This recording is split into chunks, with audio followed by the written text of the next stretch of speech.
Wonderful guest today, ladies and gentlemen, dignitaries. Could you please settle down? Could you please take your respective seats as we're about to begin shortly? Thank you.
रोशन को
Ladies and gentlemen, may I kindly request you all to please settle down as we're about to start now.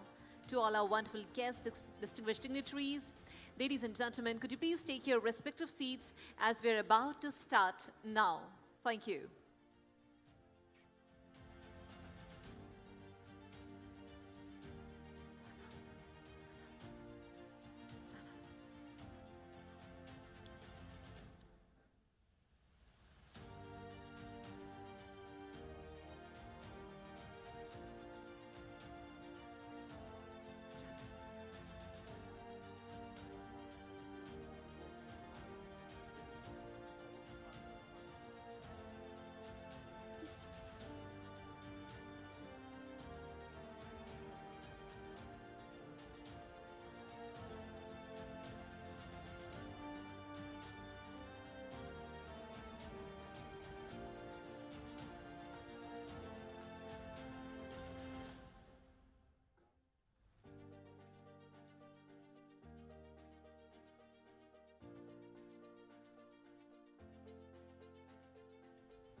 All right, ladies and gentlemen, a very good afternoon and a very warm welcome yet again to the Healthcare Elite Edition Fluxx Conference hosted by Fluxx Events here in this beautiful city of Doha. Yet again, could you please give the entire Fluxx teams a huge round of applause, everyone, for getting us all together. Come on, guys. Well, we hope that you all had a fantastic networking lunch break. The food was certainly delicious. And ever since morning, the day has been so phenomenal, listening to such great talks, experiences, people sharing their ideas, and most importantly, having you all wonderful people joining us from all across the globe. Now, that's the power of technology. That's the power of networking. And that's the power of platforms like Fluxx, which is built not just to inform, but to transform. And you know what? This is the area, this is the platform where basically the ideas ignite and create and deliver impact.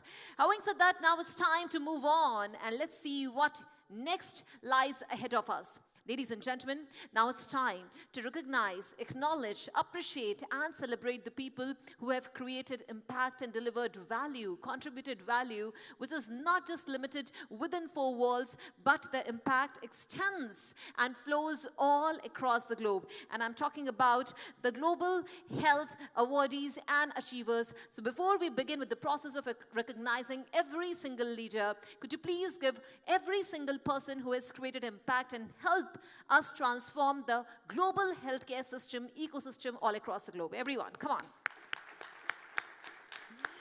All right. To present and to honor the awardees and the achievers today, who better than a person who himself happens to be a life coach, who knows how to deliver impact, create value in people's life. He's not just a transformation coach and helps us empowering our lives, but his presence itself is so impactful that he knows how to create value anywhere and everywhere that he goes. Ladies and gentlemen, with a huge round of applause, please help me welcome Dr. Sean Fair, the CEO and founder of the Leadership Experience Tour. Everyone, come on guys, keep it going. We need the energy flowing throughout. Come on guys.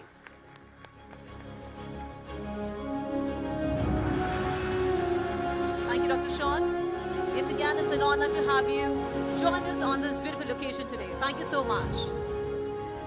All right. With that, now it's time to kickstart the journey of Global Health Awardees and Achievers. First of all, we would like to acknowledge a leader, somebody who has been the global change maker in youth mental wellness. Well, the industry is health and wellness, and it goes to the clinical director and founder at Sentinel Foundation, A. Pokler Ponders. Ladies and gentlemen, with a huge round of applause, please help me welcome Ashley E. Pokler. Everyone, come on guys. Many, many congratulations, Ashley, for the wonderful work that you have been doing. Thank you so very much for creating and delivering impact across the globe. Everyone, keep it going for Ashley. Come on guys.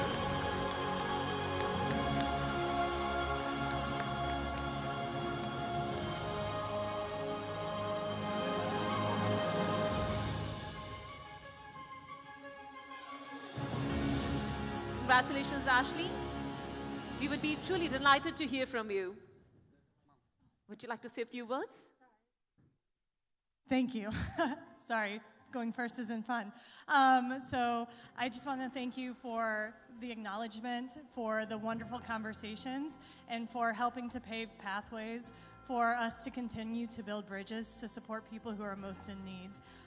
That is what this award for me is about, is building bridges both nationally and internationally to best support children by supporting the adults who look after and care for those children. So thank you. Thank you. Thank you so very much, Ashley, and keep up the good work. Thank you. Ladies and gentlemen,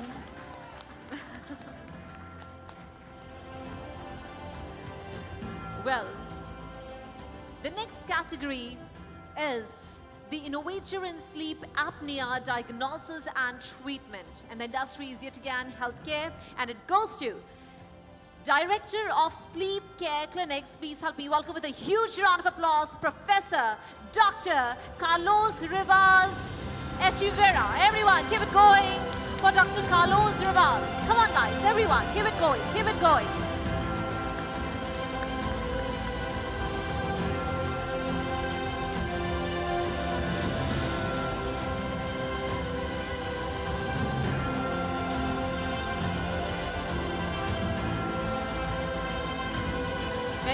congratulations, Dr. Carlos.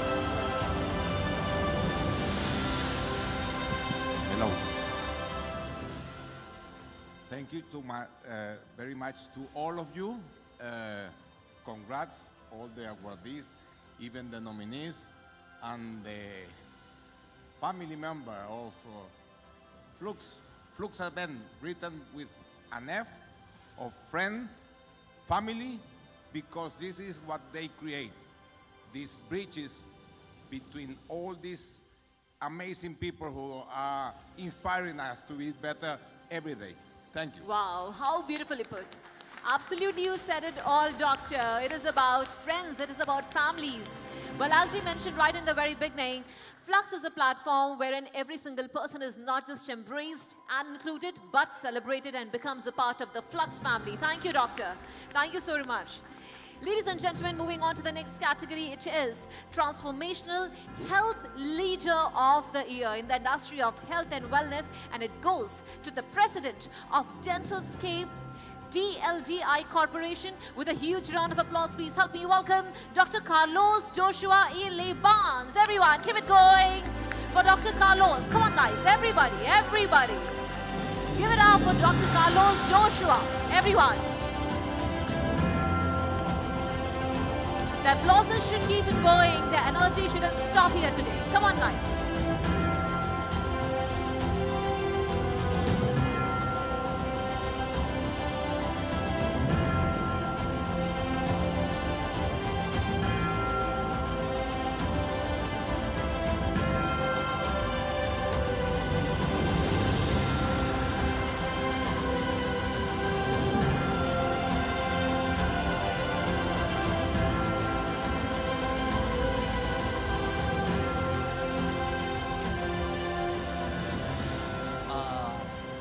Power vested by me by the revised Corporation Code of the Philippines, RA 11232, I hereby accept this recognition from Fluxx Management, and on behalf of the institution, of the organization, I am wholeheartedly appreciative of the recognition, and I'd just like to say that I would like to recognize Dentalscape Corporation for serving more than 15,000 patients in the Philippines monthly, and serving 400,000 dental procedures on the whole year. So it's a recognition not only to me, but a recognition of the whole organization. Thank you, and have a good day. Wow, Doctor, wonderfully said. Thank you so very much, Doctor. We wish you all the very best and keep up the good work. Thank you. All right, ladies and gentlemen, with that, now it's time to move on to the next category. It is the Global Wellness Visionary Women of the Year. The Global Wellness Visionary Women of the Year in the field of wellness, and it goes to the founder and wellness innovation strategist at DK Wellness Private Limited. Help me welcome with a huge round of applause, Diana Kramer. Everyone, keep it going for Diana Kramer. Come on, guys. It's about celebrating the people amongst us who have delivered and created value. Everyone here, come on, everybody, keep it going.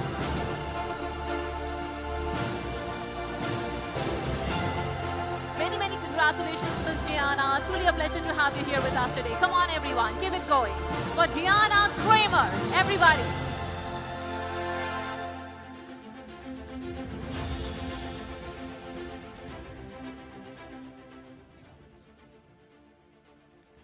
Thank you so much. Every wellness concept and spaces I have created has been born from the vision to create a sanctuary and experiences for people to come home to themselves, to regain self, reclaim energy, and restore balance. I continue to walk on this passion and purpose to create these sanctuaries that not only induce physical, but physiological, spiritual, and psychological well-being as well. I am really grateful for this recognition. Thank you so much for Fluxx. But beyond all, I'm most grateful for my husband over there, Andres Kramer. His support on each and every day is beyond words. Thank you. Thank you, thank you, thank you. Congratulations, and God bless you all immensely. Congratulations. Keep up the good work. Thank you so very much for joining us today. Thank you. Ladies and gentlemen, moving on to the next category. It is Patient Experience Coach of the Year in the sector of health and wellness, and it goes to the Emotional Resilience Coach at Care Lead Consultancy. Please help me welcome with a huge round of applause, Dr. Nada Yasin Fida. Everyone, give it up for Dr. Nada Yasin Fida. Come on, guys, keep the applauses going. Everyone present here today, let's celebrate the leaders who have contributed and created impact and value all over. Everyone, keep it going, keep it going, keep it going.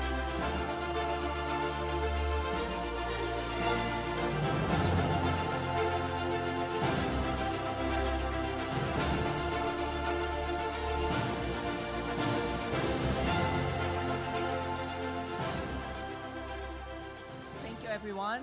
Thanks for being here. Thanks for Fluxx. Thanks for the team. Everything was really wonderful, and I built an experience like the patient experience I'm building at my country. So thank you for everyone, and thanks, Fluxx team. Thank you. Thank you so very much, Doctor. It's truly an honor to have you join us here on this very special occasion. Thank you. Thank you once again. All right, ladies and gentlemen, with that, now it's time to move on to the next award category today. And it is the Global Cardiologist of the Year in the sector of health and wellness. And he happens to be the cardiologist at the National Heart Clinic. Please help me welcome with a huge round of applause, Dr. Francesco Lomonaco. Everyone, give it up for Dr. Francesco Lomonaco. Come on, guys. Everybody keep it going. With all of our heart, with all of our love to Dr. Francesco Lomonaco. Everybody, keep it going, keep it going.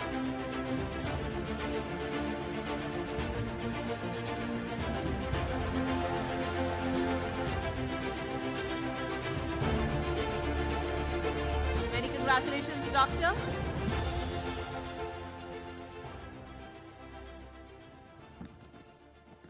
I would like to say a few words.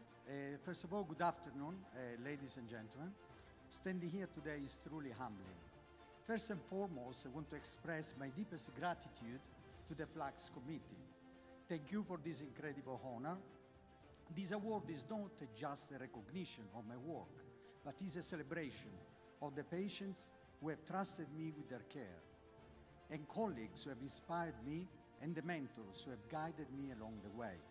Medicine is never a solo journey. It's built on the shoulders of support, love, and sacrifice. And so today I want to thank the people who have been my foundation, my family. Their unwavering belief in me has been the light on the hardest days and the joy on the best ones. And also to my wife, Elena. This moment belongs as much to you as it does to me. Your patience, your strength, your endless encouragement have carried me through long nights and difficult challenges. You remind me every day why I do what I do. I could not have achieved any of this without your love by my side. This award is not the end of a journey, but a reminder of the responsibility we hold as doctors to heal not just with science, but with compassion. I accept it with deep gratitude, a renewed purpose to continue serving my patients with all my heart. Thank you truly from the bottom of mine. Thank you, Doctor. Thank you so very much. That was so touching.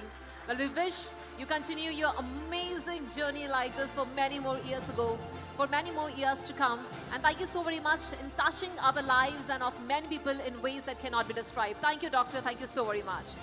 Ladies and gentlemen, moving on to the next category, it is Aesthetic Clinic of the Year in the sector of healthcare, and it goes to the Clinical Director at Neoderm. Please help me welcome with a huge round of applause, Dr. Javed Hussain.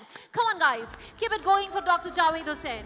Everybody, the applause should not stop. Let's be more generous with our applauses. Dr. Javed Hussain, everyone.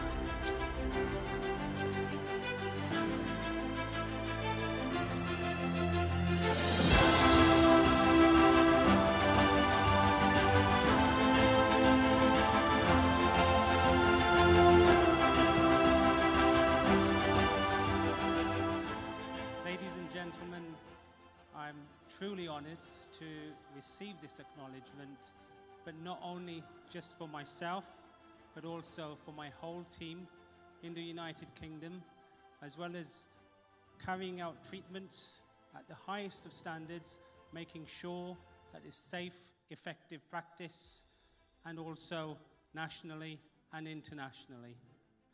Thank you very much, Fluxx team, as well, and all of you for being here, for making this event such a magnificent event today. Thank you. Thank you, Doctor. Thank you so very much, and we wish you all the very best in all your future endeavors. Thank you. Thank you so much. Ladies and gentlemen, now it's time to move on to the next category today, and it is the Global Healthcare IT Visionary of the Year in the sector of health and wellness, and it goes to the Group CEO of Ashcon Qatar and Acro UAE. With a huge round of applause, please help me welcome everybody, Dr. Manoj K. Menon. Everyone, give it up for Dr. Manoj K. Menon. Keep it going. Keep it going, guys. Come on. Everyone, Dr. Manoj K. Menon, the Global Healthcare IT Visionary of the Year. Dr. Manoj K. Menon. Everyone, keep the applauses going. Come on, guys. Keep it going. Well, he has been such a great support, guiding and lighting the lives of so many around with his noble work, with all his support, skills, expertise, and knowledge. And today we are truly honored to have him as a part of our team today. Thank you, Doctor. Thank you so much. Thanks, Sean, Very Sean. And it's great to get an award from Sean, because I really idolized him last time when I met in Hong Kong. So it's an honor to get an award from you, Sean. So when I came to know that, I'm getting this award, so I told my team, one of the team members said, are you getting this award because you're pushing us to innovate new things? Matter of fact, that's what I do actually. So as a team, this award goes to scientists, clinical team, partners, community. And we are just setting a standard. This is not the finish line. It's a beginning and a motivation to achieve and sustain something for the future. Thank you very much. Thank you, Doctor. Thank you so very much.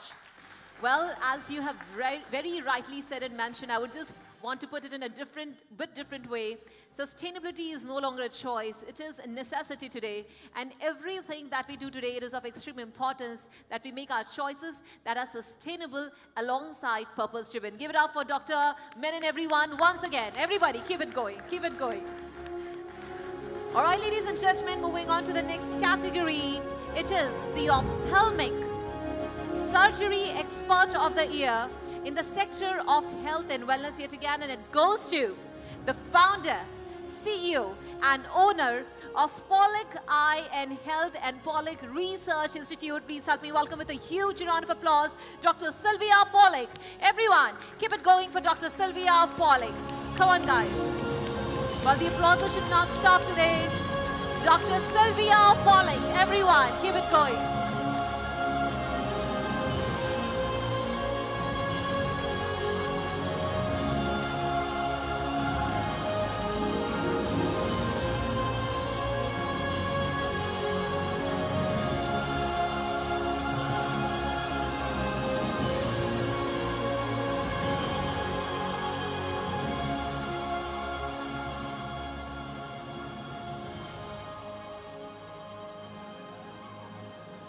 Thank you. I was talking a lot already, so I will not follow it now, but thank you so much for the award. Thank you to the Fluxx team. I'm very proud and honored to be a family member of your team. I really would like to say thank you to my team for the loyalty and for being in my back always. And just the last words, never forget the harmony and the balance between body and mind, the balance between eye and body, and the balance between artificial intelligence and being a doctor, being a human. Thank you.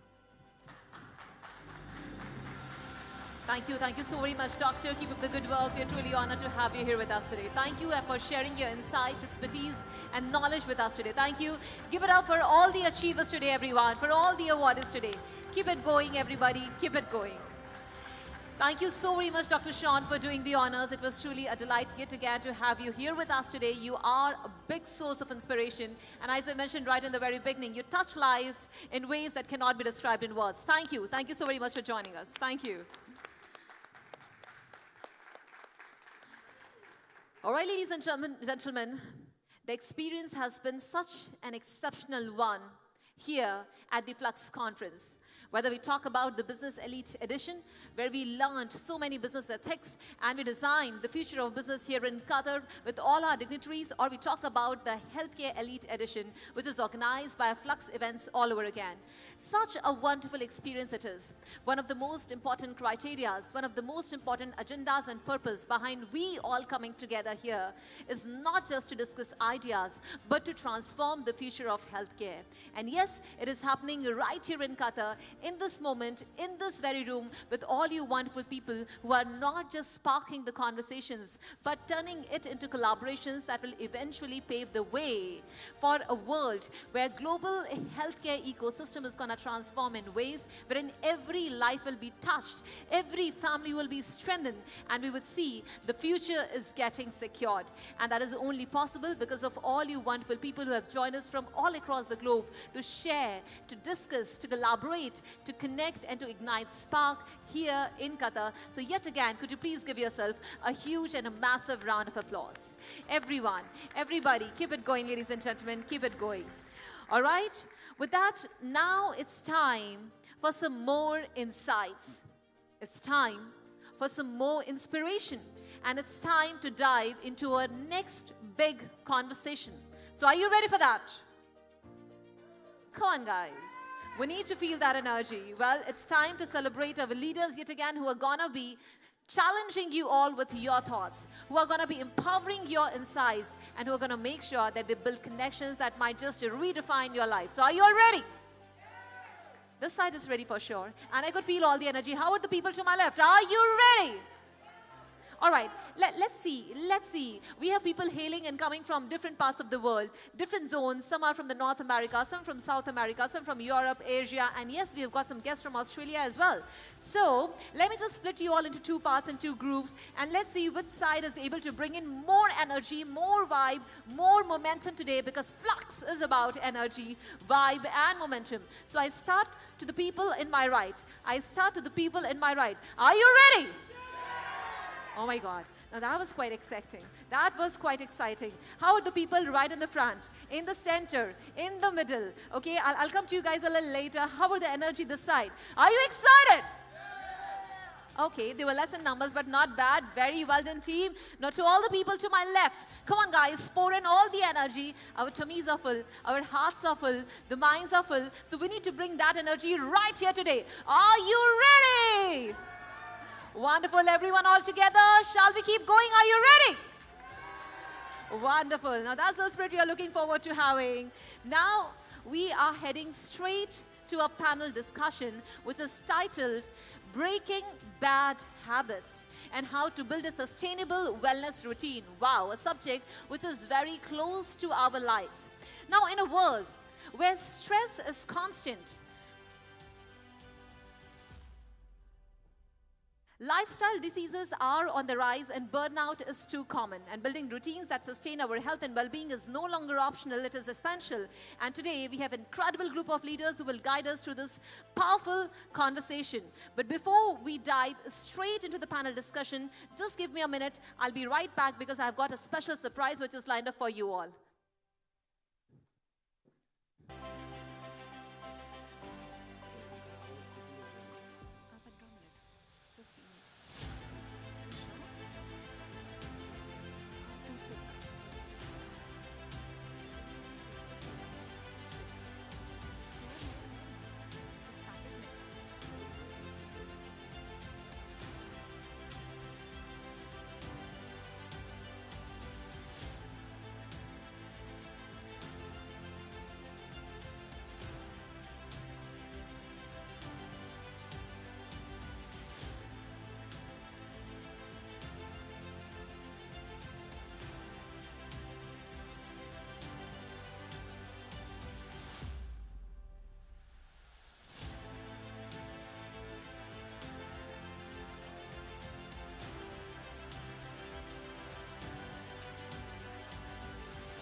All right, ladies and gentlemen, as I mentioned that we have got a very special surprise for you, and I was just getting it ready for you all today.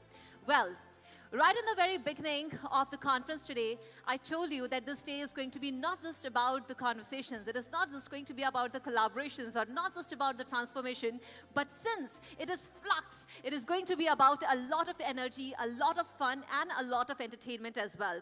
So before we proceed with the next panel discussion, we are going to be playing a very special game. Now, what is the game all about? Number one, it is going to ensure that you move.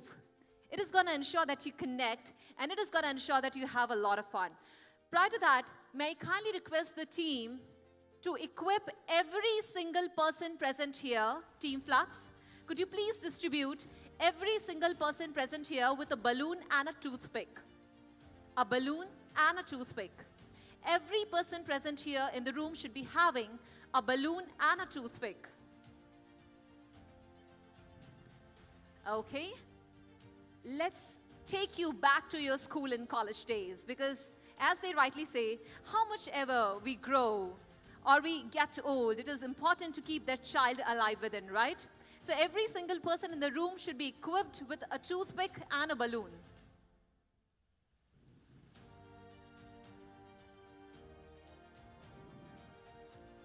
Well, the people who have received the balloons, could you please inflate it?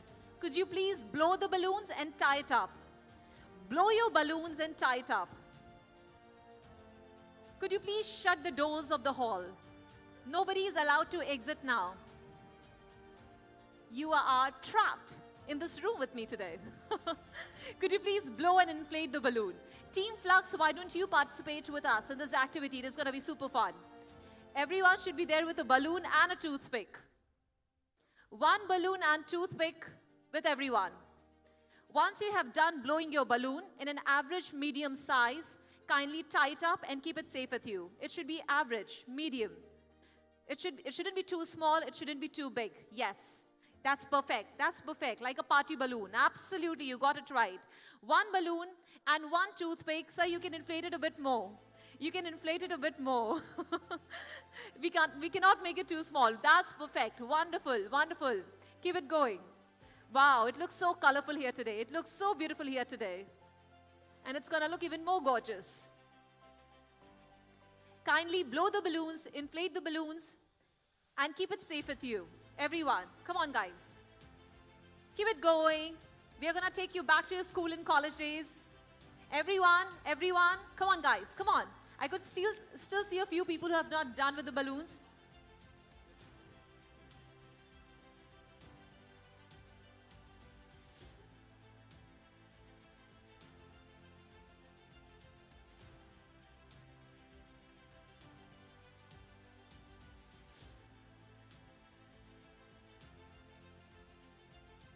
All right, is everybody done? Is everyone done here?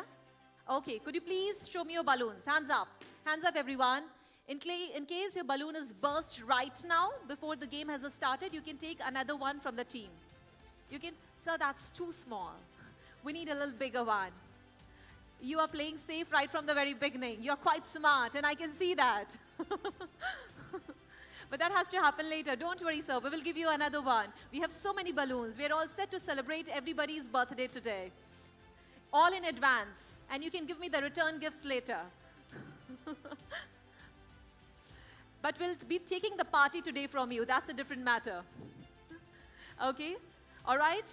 We'll just wait for the gentleman to blow the balloon and tie it up. He's the center of attraction at the moment. All eyes on him. Ensuring that, yes, it is big enough. So a little more. Whoa!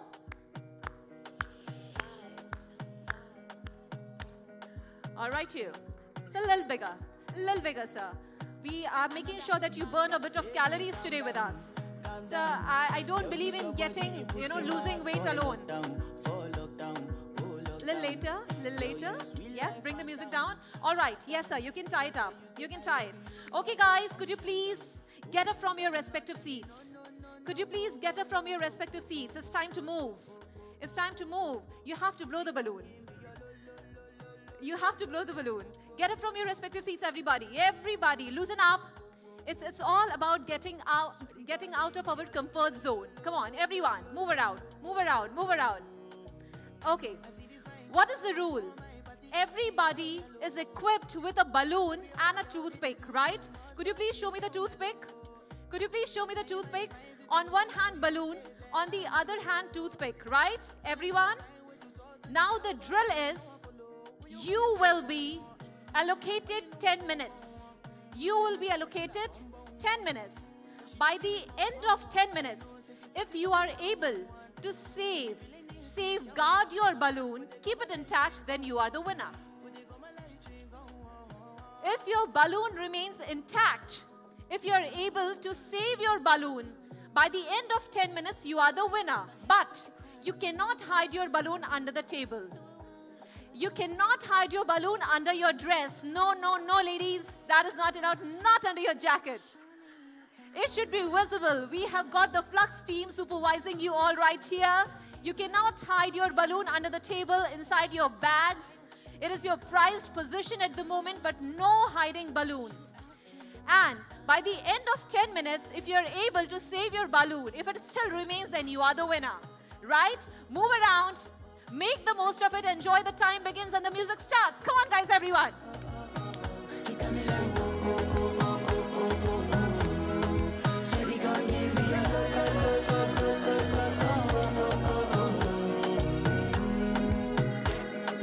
As I reach my house, I see me got a small wall.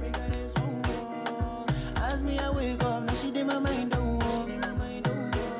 Then one day, two, one of you folk go was. Now so me, I go down, see me willing go walk. Got my hand on your heart now, I can feel it race. If I leave, then you say you can never love again. Wanna give you it all, but can't promise that I'll stay. And that's a risk you take. Baby, calm down, calm down. Yo, this your body, it puts in my heart for lockdown, oh lockdown. Yo, you sweet life, phantom, phantom. If I tell you, say I love you, you know they for me, young girl, oh young girl. No, tell me, no, no, no, no, oh, oh, oh, oh, oh, oh, oh, oh, oh, oh, oh, oh, oh. Baby, come give me your lo, lo, lo, lo, lo, lo, lo, oh, oh, oh, oh. You got me like, oh, oh, oh, oh, oh, oh, oh. Shawty, come give me your lo, lo, lo, lo, lo, lo, lo, lo, oh, oh, oh, oh, oh.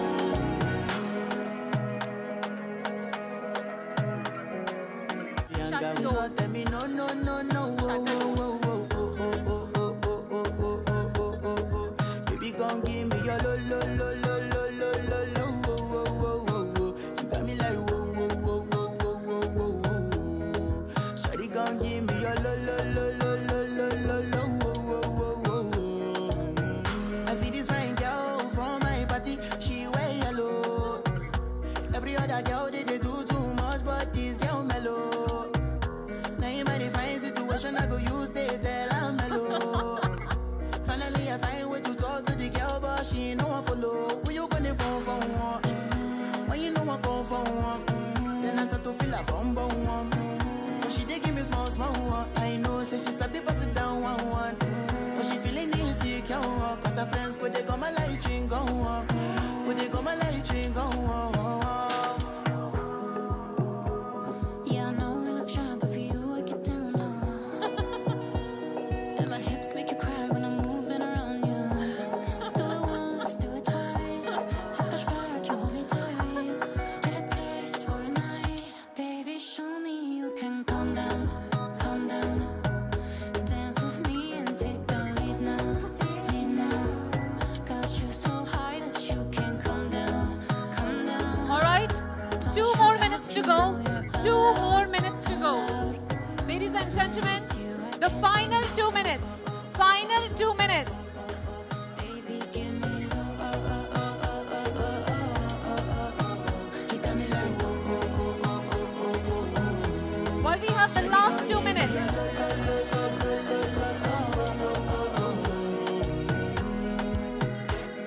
Well, the last 1.5 minutes. As me, I wake up, now she did my mind don't walk. Then one day, two, one of you folk go was.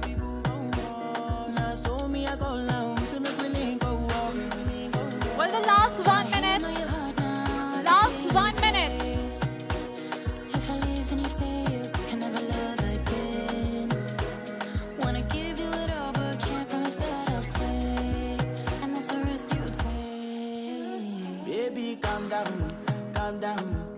Yo, this your body, it puts in my heart for lockdown, oh lockdown. Yo, you sweet life, phantom, phantom. If I tell you say I love you, you know they for me, young girl, oh young girl. No, tell me no, no, no, no, oh, oh, oh, oh, oh, oh, oh, oh, oh, oh, oh, oh, oh, oh. Baby, come give me your lo, lo, lo, lo, lo, lo, lo. All right, ladies and gentlemen, the time is up. Music down. Music down. The time is up. Time is up. Well done, guys. Could you please give yourself a huge round of applause? Everybody. Come on, come on, come on, come on. Well, could you please take your respective seats? Everyone. That's wonderful. Could you please take your respective seats? Come on, guys. Everybody. Whoa, whoa, whoa. What a beautiful, beautiful environment it was. Everyone, could you please take your seats? Okay. Okay, settle down, everybody. Settle down. Did you all have fun? Come on. So it should reflect. Did you all enjoy? All right then. Wonderful. While we all had super fun playing this game, I have got 3 important questions to ask.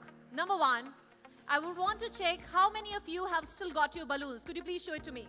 Raise your hands. Raise your hands. Whoa, still there are many. Still there are many. I could see around 9 to 10 or more than 10. In fact, around 15 balloons that are still intact. Okay. Attention, everybody. Can you please bring the music down? No music for 2 minutes, please. Just bring the music down. Okay. Attention, everyone. Well, I've got 3 important questions to ask. Question number 1. What was the first instruction that I gave you today? Anyone who would want to answer? Team, could you please avail them the microphone? What was the first instruction that was given to you today? Inflate the balloons. Blow the balloons. Absolutely correct? Okay. Blow the balloon. Blow the balloons. What was the second instruction given to you today? As a part of this game, yes. Microphone to the lady, please. Get up from your seat and move around. Yes, move out of your comfort zone. What was the third instruction given to you today? Anybody? Don't hide the balloon. Tie the balloon. Tie the balloon. All right, all right. So tie the balloons, keep your props ready. No, hide. No hiding the balloon. Absolutely, you cannot hide your balloons. What was the required result? To keep the balloon safe. Your balloon safe. To keep the balloon safe. All right. I told to keep your balloon safe. To keep the balloon intact. You enjoyed the game, right? You were able to save your balloon at the same time you were enjoying bursting others' balloons, right? Yes? But at any point in given time, did I mention to save your balloon, you are supposed to burst the others? Yes or no? The only agenda today was to save our balloon, your balloon. So in life, to save our assets, to grow in our direction, to follow our trajectory, it is not important to erase others, right?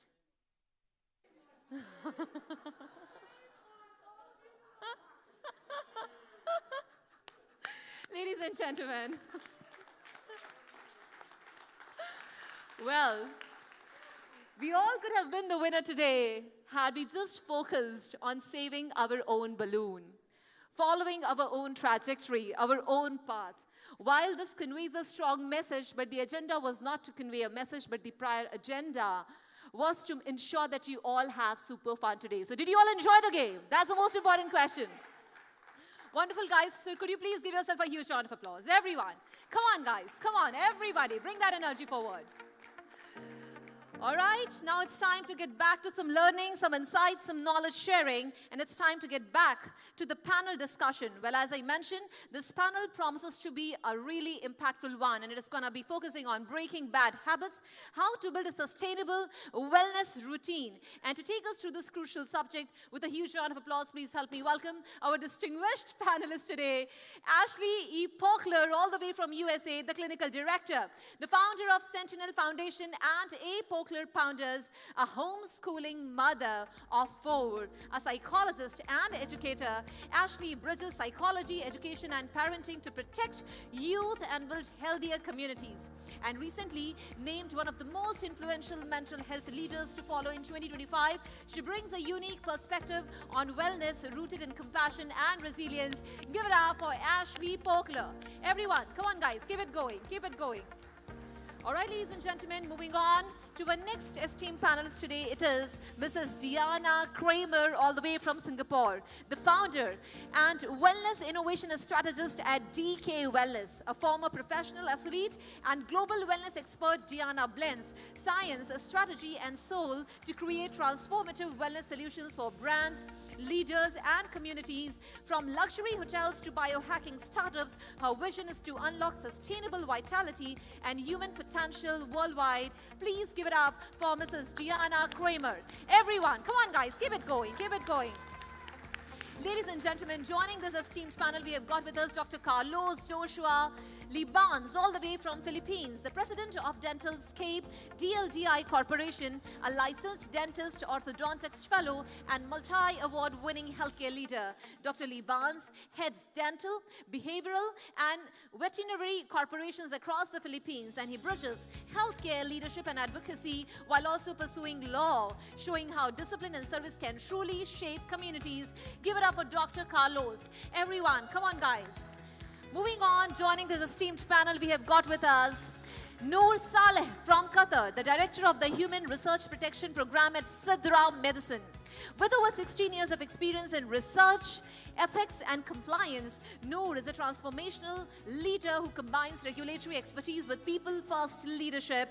A certified positive leadership coach, she has been instrumental in shaping Qatar's national research ethics framework while empowering teams with empathy and integrity. Ladies and gentlemen, give our esteemed panelists a huge round of applause, as this promises to be a massive one. Everyone, come on guys. Ladies, gentlemen, the floor is yours. Thank you, and good evening, everyone. Well, having this panel after this fun exercise, it's very energizing. When did we forget how to be children and play again? So we are here to talk about bad habits and habits in general. What's a bad habit? This is a very close topic for me. I was a victim of having bad habits a few years back. And in here, when we talk about bad habits, what's the first thing that comes to our mind? Something that we do and it's harming us, or it's affecting us in a negative way. And the other thing is we're having habits that we go with what's familiar, not more what's good for us. So if we hear with our panelists, and if we start from Ashley, if you can let us about one bad habit that you had and you broke it to be where you are today. Yes. So one of my biggest bad habits, it's actually a consistent struggle for me, is procrastination. I say yes to a lot of things and then have to deliver. And the way that I've found to best break that is to force myself to put aside time for different activities. We'll talk a little bit about how the brain development works and how habits form in our brain. And what I was doing was getting that high from the stress release through procrastination. And so understanding that helped me to set things up for myself in a way that I got a positive from doing things the way that were healthier for me. Thank you. What about you, Diana? My bad habits is rooted from my professional athlete background because I was competing for 15 years as a gymnast. And as professional athletes, we just push through pain and over-perfectionism, and we never really feel that are we good enough? Yeah. So for me, as a a wellness professional is really about finding that balance, finding through mindfulness, and finding through self-care that if we take care of ourselves, we can give the world the best of us, not what's left of us. I agree. I agree. Self-care is one of the things that gets you into the cycle of breaking bad habits. What about you, Carlos? One bad habit if you want to talk about. Okay, so on my part as a dentist, one of the bad habit that I have when I was still in college is doubting myself daily. So it's because of external factors, and maybe I'm still very young, and because of my physique, I'm very slim. Sometimes my professors told me that how will you be able to extract the tooth of a patient if you're very slim? So something like that. So I kept on doubting myself. And then right after, I realized that for me to be able to succeed in life, I need to believe in myself. For me to achieve a successful life, I need to believe in myself. True. True. Thank you. Believing in ourselves is a key point. For me, to be honest, it was perfectionism. I wanted to be the perfect person at work. I wanted to be the perfect mom. And it hit more when I became a parent and I had to leave my kids and go. The last thing that I let go, it was myself. So basically, I was a potato couch by the end of the day. I'm tired. If I'm hungry, I will nibble on snacks. If I don't have time to exercise. And what I thought I was doing, getting my kids to see who I am, for them, it was like, I'm mommy, it doesn't move. And this was a bad habit that I tried to break and have more self-care, more loving myself to take care about myself so I can take care of them better. And when we talk about habits in general, Ashley, I want to ask you, what's the science and psychology behind habits, and why breaking bad habits, or why bad habits are harder in our minds, like to handle? Yeah. So to best understand how habits form in our brain, it's helpful to know that neurons that wire together fire together and vice versa. So the more that certain synapses send each other off, the stronger they get. And the reason that bad habits tend to form more quickly and more strongly than good habits is because the bad habits tend to feed into our reward system in our brain. They send off those endorphins. They send off the dopamine. Taking a drug makes you feel better more quickly and more deeply than going to the gym day after day after day. And so oftentimes those bad habits have a sense of emotionality to them. They feed something for us emotionally, which makes those pathways stronger and deeper. And they also, again, feed that reward system. And so if you think about your synapses or your neural pathway in your brain, the more you do a certain behavior, the deeper they get. So it becomes a highway in your brain. And then you say to yourself, wait a minute, this isn't healthy for me. And you're usually in a place of stress. So you're not getting the same level of positive oomph because the stress is breaking it. And now you have to start to build a new highway, and you have to be really purposeful about it. And it takes a lot of time and energy to stop your immediate brain pathways and make them go another direction. We see that in trauma recovery as well. It's the same kind of patterns in trying to break a negative pattern for ourselves. Thank you. Well, basically what you're saying is like as well about the self-awareness of what's happening within our minds and what's affecting us from realizing as well and understanding the patterns that we are following and how we break those patterns in a way that's creating healthier habits or healthier choices for us. Exactly. We try to talk about breaking bad habits as if it's a matter of willpower, but it's not just willpower. No. It's being really purposeful and aware and being forgiving of yourself when you inevitably mess up. Yes, I agree. I agree on that. And when we talk about habits, bad habits specifically, there is a lot of environmental factors, there is a lot of cultural factors that can affect what habits we tend and what habits we take to go. CJ, believing that culture can affect our habits, the habits that we cultivate, what's culture for you? Because you mentioned in your introduction about like how others saw you, and how does the culture contribute to having bad habits or habits that are not helping us in proceeding the way that we should be in a healthier, sustainable lifestyle? Okay. So first, we need to define what is really culture. So let's start with the etymological origin of culture. So culture is derived from the Latin word colere, which means to cultivate, to worship, to till.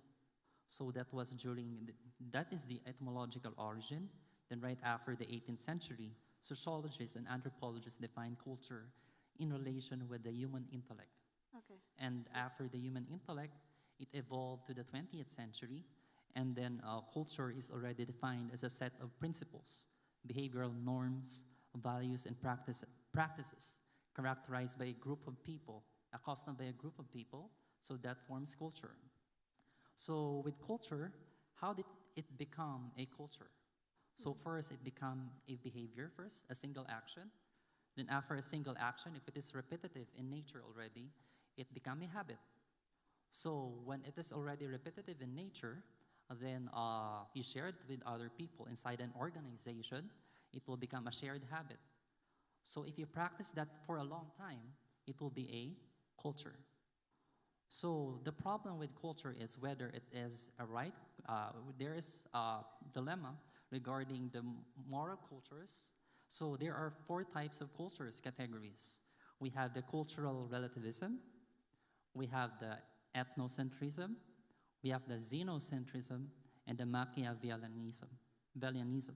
So with that, I'd just like to share what kind of culture I am instilling in my organization. So it's more of cultural relativism.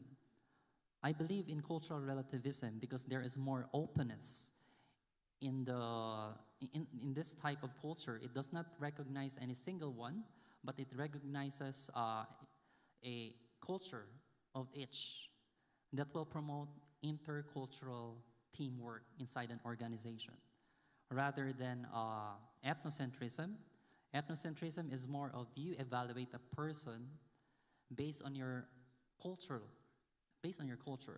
but you must evaluate the person based on that culture's culture, right? So cultural relativism is more better than other cultures. So that's it. Thank you. Thank you. Actually, I agree with what you're saying. There is an African saying that says, "I am because we are." Yes, that's right. And I cannot separate myself from the environment that I am in, and at the same time, the environment cannot separate them from who I am. If I take care of myself, and then that will have the ripple effect, and then the others will take care of themselves, and we all grow up as a community. When we talk as well about like habits and the growth mindset, so Diana, would you like to let us know about like the growth mindset versus the fixed mindset when it comes to breaking bad habits and how we cultivate the healthier options? I would approach it from the longevity and the scientific perspective. So the science shows that 70 to 90%, epigenetic science by Harvard, 70 to 90% of our longevity is basically depends on our micro habits. Yes. So from the micro habits which we do on a day-to-day basis, and those are small habits which not actions which we do once a year, but ones which we can infuse into our day-to-day life. And regarding the growth mindset, I think this is also you wanted to address to Ashley from the psychological perspective, but I will answer it from the scientific and from the biohacking and longevity perspective. Also, for example, sleep. So sleep is one of the 4 pillars of longevity. So when we sleep less than 6 hours on a continuous periods of time, that increases our chances for Alzheimer, increases our chances for all-time mortality by 13%. Also, other scientific factors, which was also a Harvard study. It was the longest 85 years plus study. There was even a book about it, The Good Life. I love that book, which actually also proved that longevity and better health is really about the quality of our relationships in our immediate circles. So that's also another habit, which is by the blue zones, has been also found out that basically all these spaces like Icaraga, Sardinia, and now also Singapore, there are over 6 blue zones now all over the world, that basically the Power 9, the small habits of a day-to-day life, the meaningful connections, the plant-based meal, the move every day a little bit, like small exercises. They also have the wine at 5, as per the longevity perspective. I rather not comment that, but that's also bringing people together, a good night's sleep, and purpose is one big part of longevity, and also the growth mindset. So when it comes to habits, it's really comes to habit stacking. So also based on the book, The Atomic Habits. So we start small, and then we're building it big. So I usually say to my clients or guests, start with the really small things. For example, just prepare your shoes right next to your bed, like very simple habits. So when you wake up in the morning, when you get out of bed, you almost fall over your shoes, right? So then by the time you would think about what to wear, you're already in your clothes, in your workout outfit. So by the time you realize you already over with your exercise, you're done with your exercise. So these are like small micro habits. Or in the morning when you wake up, when you're in the alpha state, you immediately start and meditate. So during the day, when you get into a very nervous state, but you can very quickly get back to that alpha state by starting your day with meditation. Small habits, right? Also, the other thing is you brush your teeth with the opposite hand, so you create a new neuro cycle and a new habit as well. So it's all about starting small, and then build up habit stack. Yeah, I totally agree with you, and actually I experienced this myself. I mean, there is a period during the busy life and the busy days that we had, we go into autopilot. So we don't think what we're eating, what we're wearing, what we're moving, as if like we're driving a car. So how many of us drives a car, we don't even realize and notice the other cars that are passing by, and we're thinking, or how did I arrive here? So this like living life consciously is basically making us more aware about our patterns of our habit and what habits are not working with us and how we can move it. Ashley, back to you with the growth mindset and versus a fixed mindset, if you want to elaborate more about this as well. So when we're looking at growth mindset versus fixed mindset, I would go back to that self-awareness. If we're not self-aware, we're already in the fixed mindset. We're already in just walking forward this foot in front of the other. With the growth mindset, you're open to growth, but you're also open to failure. And I think a lot of times it's scary to open yourself to possibly not performing as well as you want to.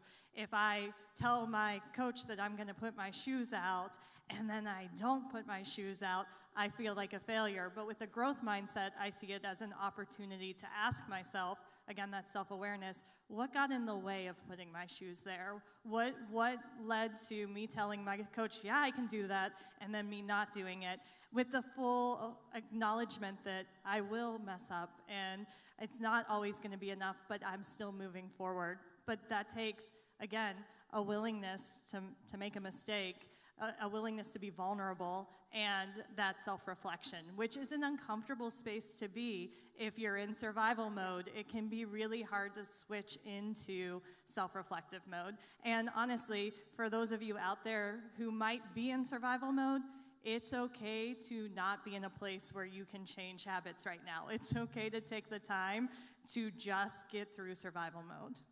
Yeah, I agree. And I mean, as an individual as well, I mean, sometimes I wanted to do everything. So I wanted like to lose weight, I wanted to exercise, I wanted to live consciously, but at the same time I was overburdening myself and overwhelming myself because I wasn't coming from a place that I was mentally, or my nervous system wasn't relaxed.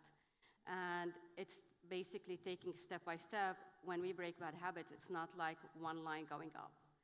Sometimes we go up, we go down, as long as we're moving forward and we're not like in the cycle of habits. And there is some of you may know about this, but there is this thing called a zone of proximal development. There's this idea or this understanding that we learn best, we change ourselves best, we build new neural pathways best when we're slightly stressed.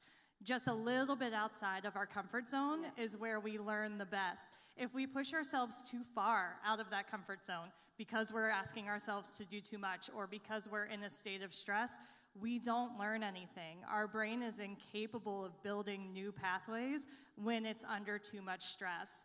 So you made it to the point where your brain couldn't do all of that. You were physiologically unable to. Thank you. Yeah, it's actually by small, tiny steps, one step at a time.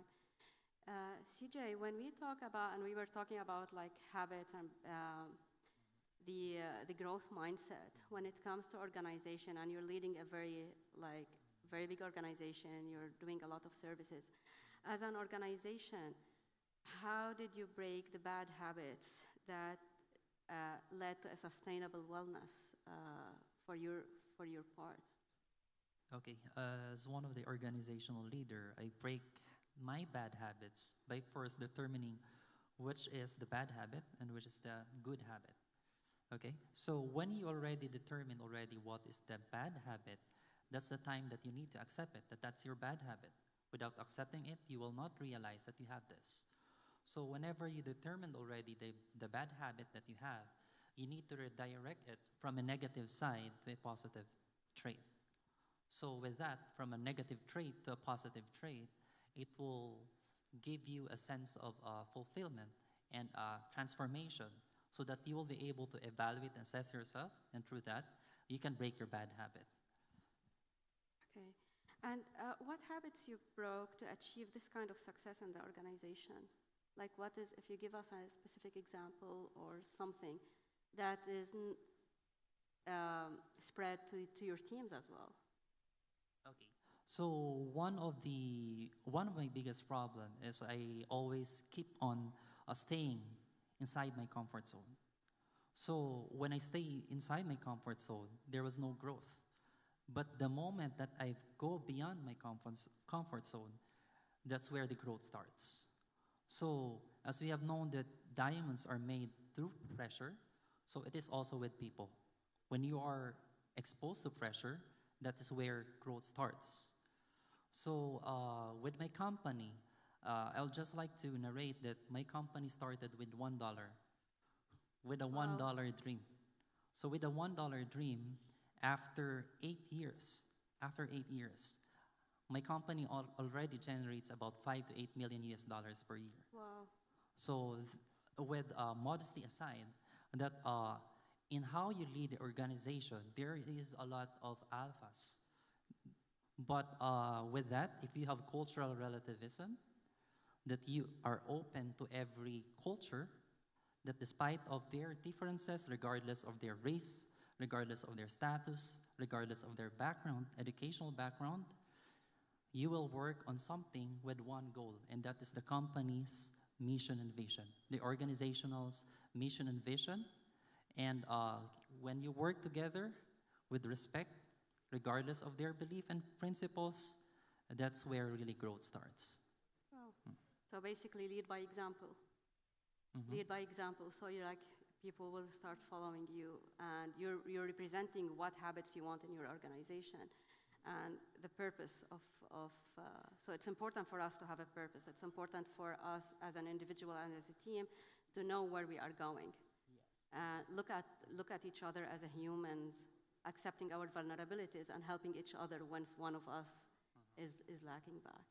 Yes. That's a very strong example for what we have. I mean, a lot of organizations sometimes we focus, the purpose would be like more about financial growth or the purpose, and it's not about the team and the individual of the people and their mental state. Diana, when we have that, do you work with companies as a training, as a wellness trainer, to break the habits or to sustain like a routine, a tradition, and companies with groups? Also working with companies, but based on my background, creating more like social wellness clubs, longevity clinics, and concepts where maybe companies are coming and bringing their employees or the colleagues, and they finding their habits there, that let's say instead of going to a restaurant and eating and drinking, they bringing their partners or their colleagues to a social wellness club, and they go to the hyperbaric chamber together, or they go to a cryo chamber and they have a good laugh, or the infrared sauna. So there are new ways of socializing in a wellness environment, or going for a walk as a meeting. So yeah, it happens, but more in the social aspect of it. Social and the wellness aspect, yes, in a club setting. Yeah. I mean, yes. At the end of the day, it's individuals what's making the company. It's their social interaction. We spend more time within our organization, like 8 hours in a day that we spend with our colleagues, and our habits transfer to each other. And when we see one of our colleagues doing good, we would follow.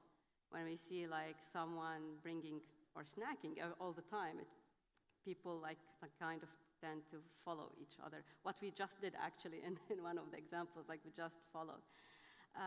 Ashley, you work with organizations, and we are speaking now about individual habits and how individual habits, when we break it, what we look forward, how we improve. But when we talk about, I know that you work with families, you work with organizations, you work with groups that they've been in a difficult situations, and you try to protect the children as well. So what barriers and takeaways can you share with the group about the type of the work that you do, and how we can break bad habits or habits that are impacting children in a negative way? Yeah, so by the time that I'm called into an organization to provide usually consultation, usually some sort of programming to help right the ship, it's already a pretty toxic work environment. I'm not usually called in until something bad happens, whether it's children are harmed. I get called into schools a lot after suicide attempts of students. And what I find is something that I was taught in my textbooks about family therapy coming up to the front all the time, and that's the idea that systems run on homeostasis. So every time you try to tweak a system, the system writes itself back to what it knows, similar to how our brain tries to write itself back to what it knows. And so what I find is the best way to break that barrier is to get into the space. I come into the space and I get a really good understanding of the culture, understanding what are the norms, what norms do people hold strongly, what norms are just this is what we do because it's what we've always done.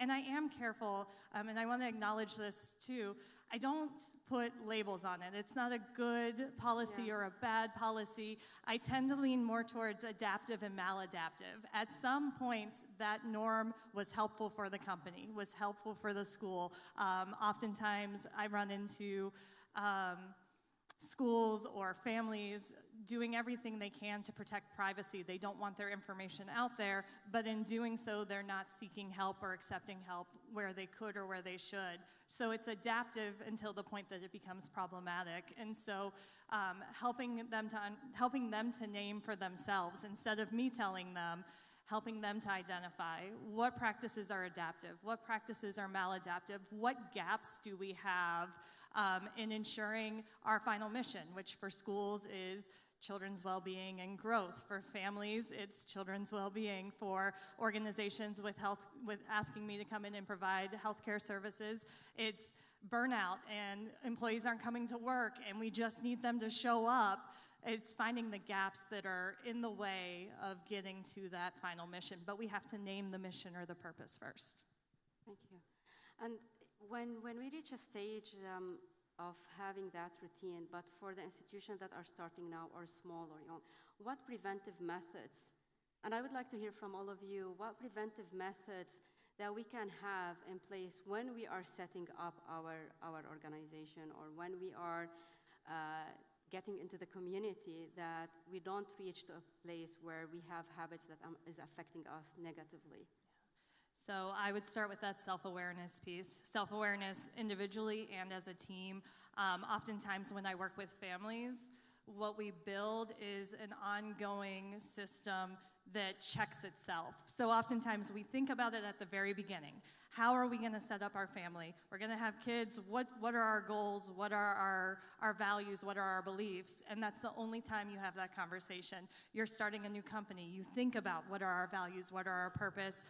But then you just keep moving along the company, and life happens, and things change, and values change, and the way that we understand the world changes. And so having those repeated conversations, those larger strategic idea conversations or family meetings on a smaller session, and really taking the time to think about those unseen, unspoken norms that we're building. What about you, Diana, like for individuals? For individuals, since I'm a biohacker myself, and I would like to say that because I know that when I say this word, a lot of people maybe already like jumping back. It's such a big buzzword nowadays. But I always say that I was already biohacking before 2000. Okay. So biohacking doesn't mean you are in a cryo chamber and freezing yourself to minus 87 degrees. By the way, it's very, very good. I need to try that. But biohacking actually started with professional athletes, monks, and with scientists who were doing experiments on nutrition, on sleep, on performance, and in general well-being. So biohacking doesn't mean always the high-tech technology, because people often say, oh, this is not something I can afford to do it on a day-to-day basis because all these memberships, all these high-tech equipments are just unaffordable, so how can I build a habit around it? But I would like to mention here that all of these high-tech technologies and biohacking has a low-tech alternative. Okay. The reason why we need to be really ahead of time with all these state-of-the-art technologies, because our life is also so much ahead of time. We are so far away from nature in the day-to-day life that we need to be also very advanced with all the techniques and all the recovery systems we're implementing into our life to stay in balance.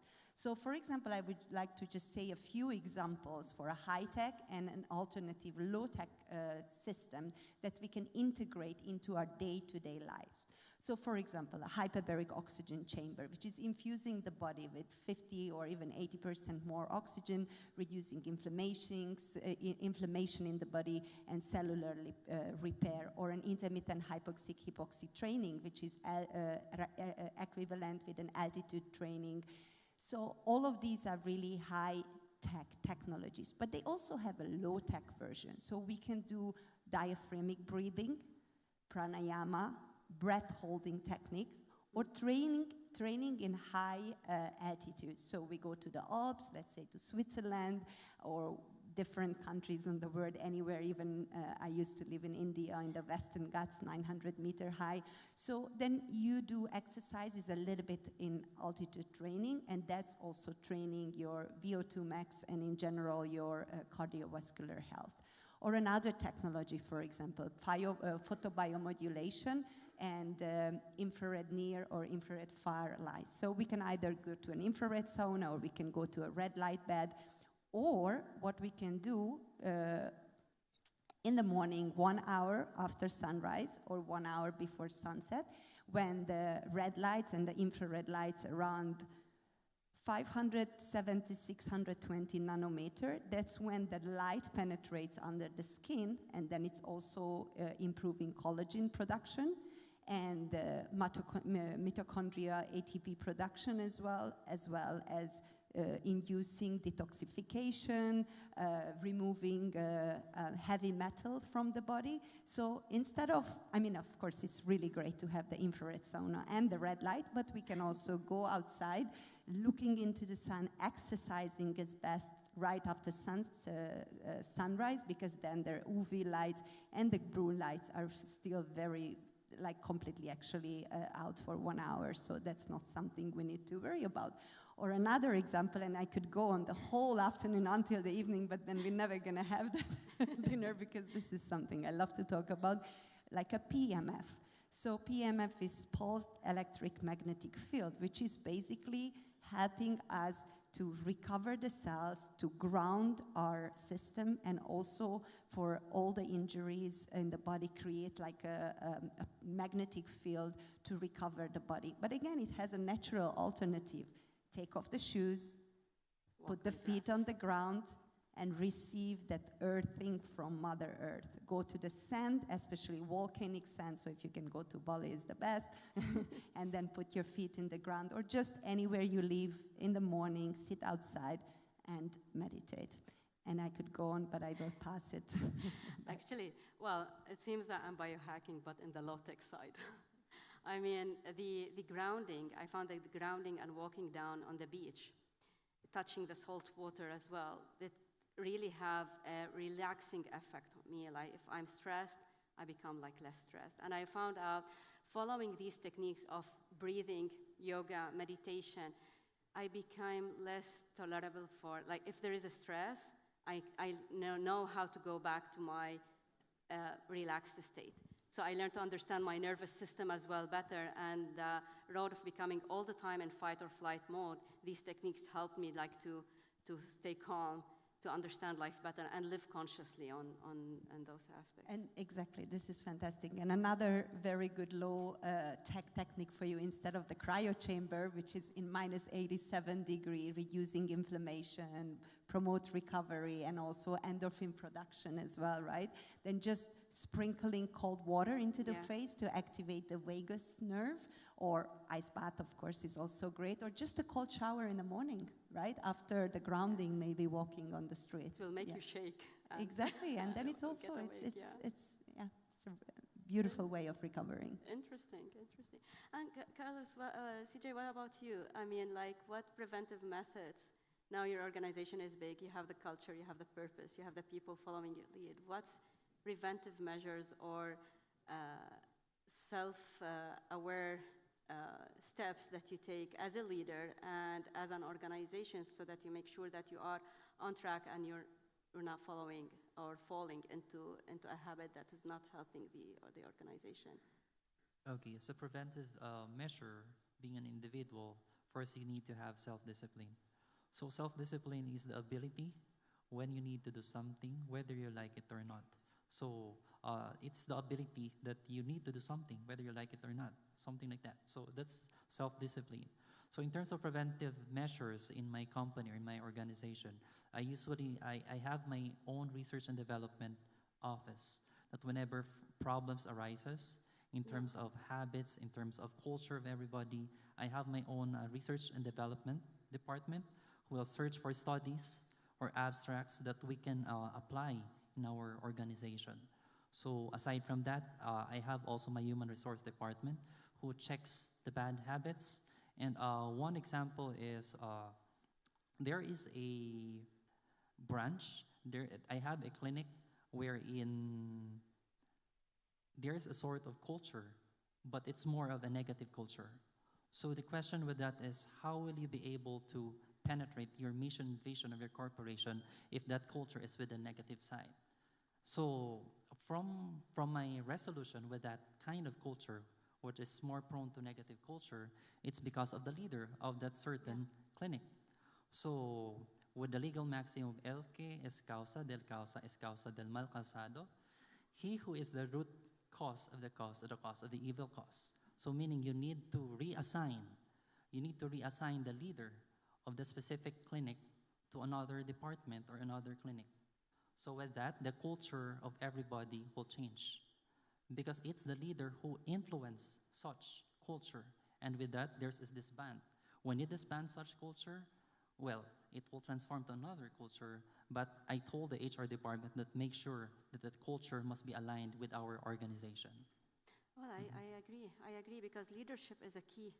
Yes. And people usually follow, and leadership comes by, I mean, it's not just a title, but people look for the leader when they have the title, or we report to the person.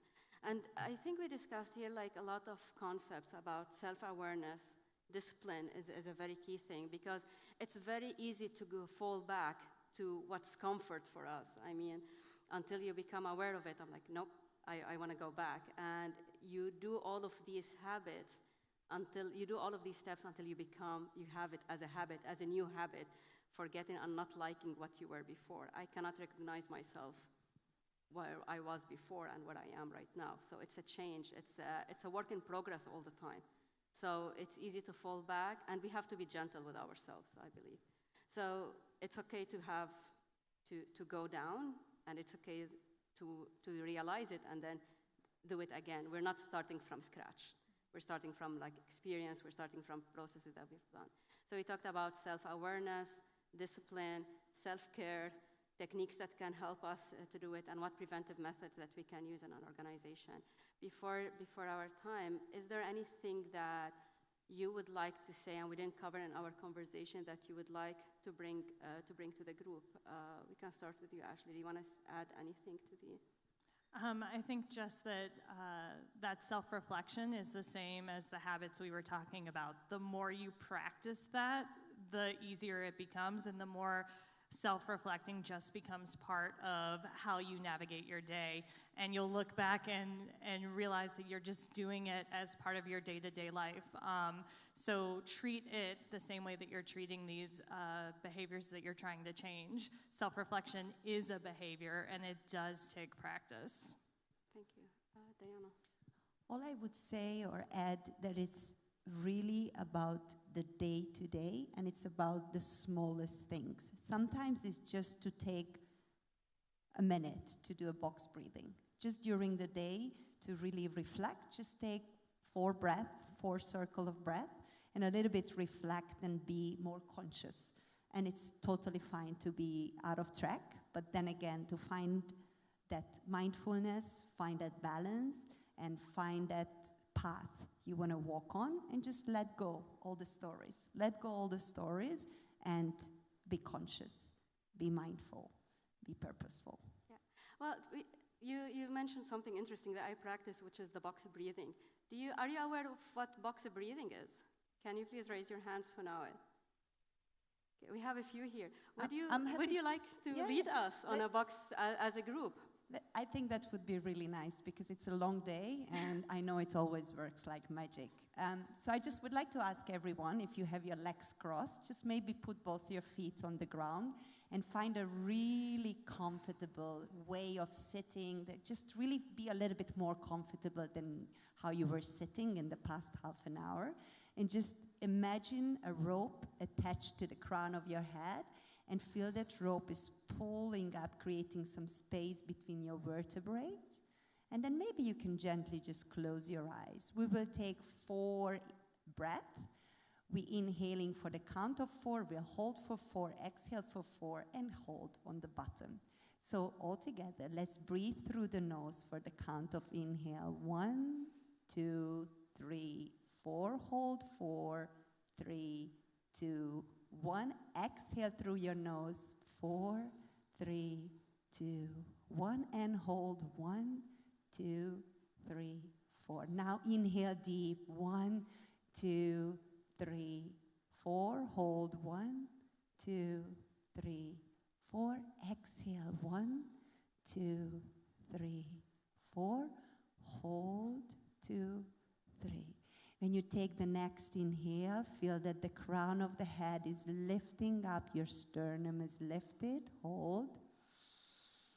When you exhale, relax your face, relax your shoulders, and allow yourself to be really heavy on your chair. For the next inhale, invite peace and calming.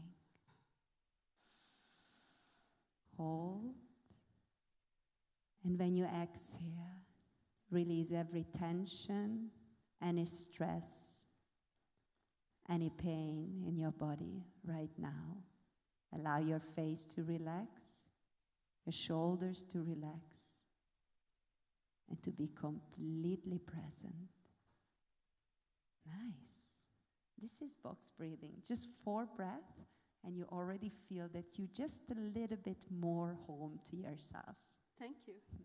Actually, I look at the room, and I did the first 2 breaths, and then I'm observing, and you can see that the calmness, you know, like you can see even the faces, it relaxed a little bit. And I think it didn't take us like 1 minute or 2 minutes, but this is something that we can practice throughout our day when we're having stressful, like to bring ourselves back to the center and getting ourselves grounded and full of oxygen as well. In that. CJ, so if you want to tell the group one thing that we didn't cover, what would it be? Would you like to share one item that we didn't cover and you would like to share? One of the few things that I will share is about my success of my organization, that do not be afraid of failing. Because I failed a lot of times since I was in college. I failed a lot of times during college days. I failed a lot of times during my being a president at the age of 23 years old. Wow. So I'm handling about different ages of doctors, about 200 doctors, Wow. perhaps. And then I'm handling about more than 15,000 patients per month.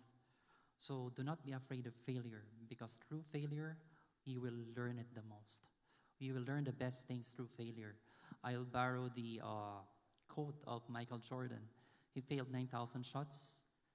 He failed 300 games. He kept failing and failing. That's why he succeeds. So in terms of my organization, there has been a lot of failures, a lot of scenarios where I think my company will already close, but because of the experiences that I have from the recent ones, because of the people I have around me, they've helped me.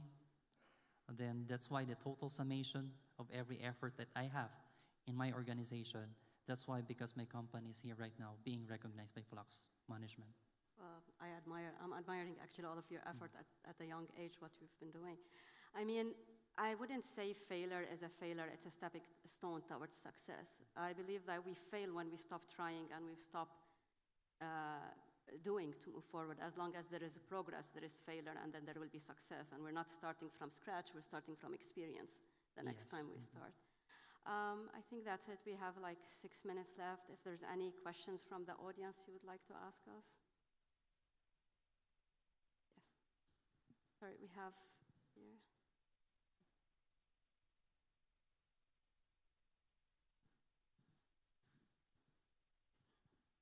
The mic, Mr.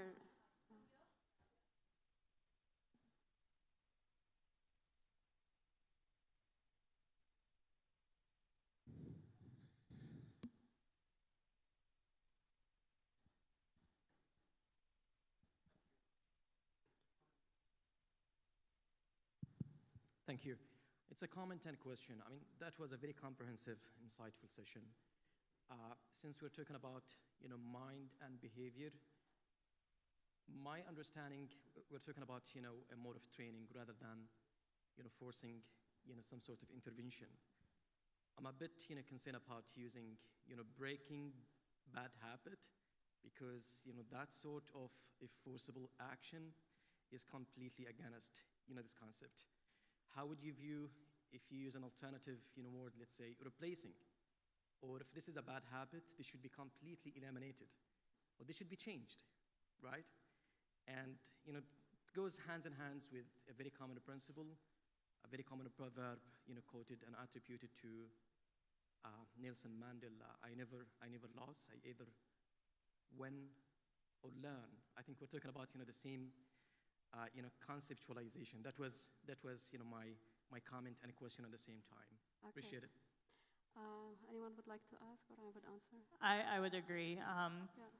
Again, I'm not a fan of using anything value laden with clients. It's a quick way to get them to shut down on me.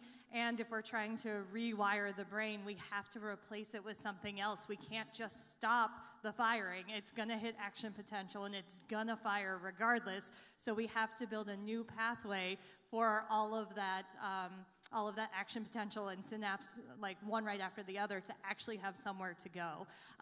And when we're talking success for clients, I have never seen success just asking somebody to cold turkey turn something off, but I've seen a lot of success in let's breathe a few times before we do that behavior. Next time you feel that way, just do 2 breaths, and if you still engage in the behavior, that's fine, but we're teaching them to slow and to give them space to self-reflect and possibly choose a different pathway. Thank you. I also would like to comment that, but from the nutritional perspective of the wellness angle, I think it's a very good example. If you tell someone to stop a habit, let's say stop eating burger, then you create a void. That person will crave for a burger. I never tell my clients stop eating a burger. All I tell them, have your burger, but instead of a fry, have a big salad and eat the salad first. So you still have your safety as your habit on the side, but you consciously start to replacing it with a better habit, and you actually start to feel much better. And then maybe you will eat half of that burger, or maybe replacing it with a salmon steak. I'm just saying something. Or a nice hummus. When they are ready for it. Yes, Yes. That's correct. And I agree as well with what you're saying. Yeah, we don't want to create the void, because the void, we can then fill it with another bad habit. Maybe we get rid of one, and then we have a void for another one. That's it. Our time is up. Any other question before we? We have a question. Sorry. Towards the end, please.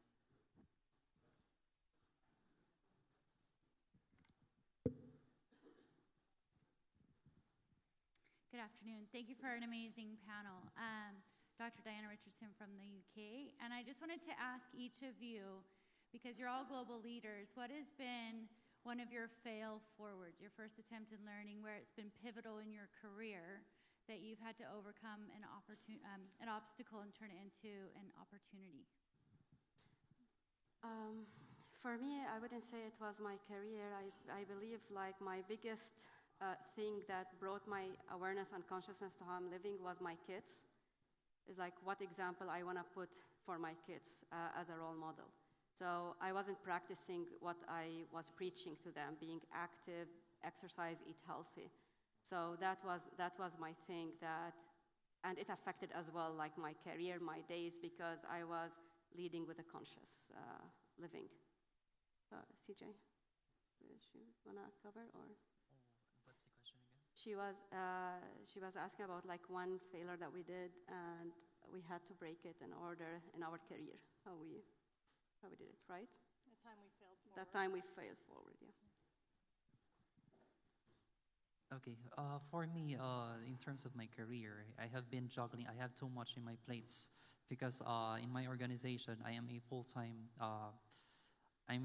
president of the corporation, and I'm also a full-time student in a university in a law school. So at the same time, also a full-time dentist treating patients. So it's a lot on my plates. But despite that, if you have a purpose-driven life and you serve everything with a purpose, I think that's what motivates me to be more of moving forward as an organizational leader in my organization. Well, thank you. Thank you, everyone. Our time is up, yeah. Thank you. Thank you. Thank you.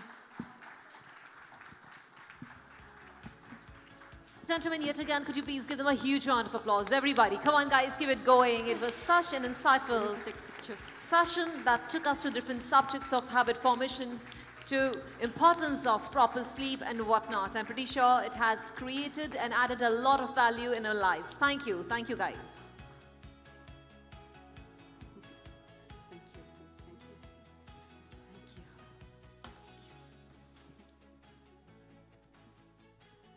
Thank you yet again. Thank you for creating value. Thank you. All right, ladies and gentlemen, as we carry that momentum forward, it's time to change gears and dive into something equally fascinating, and I'm talking about our fireside chat. Now, this session takes us deeper into the evolving world of healthcare, asking a very important question: how can we bridge the wisdom of nature with the power of modern medicine? And the theme for this conversation is the future of integrative care, bridging nature and medicine. And to explore it, we have got with us two remarkable individuals leading the way globally. Ladies and gentlemen, joining us as a part of this fireside chat, we have Dr. Charles NG from Singapore, the founder of Skin Ethos Clinic, a pioneering naturopath and integrative skincare specialist, redefining skin health with plant-based treatments that address root causes and restore confidence. Please help me welcome with a huge round of applause, Dr. Charles NG. Everybody, give it up for Dr. Charles NG. Come on, guys, keep it going. Look forward to having for the session Dr. Charles NG.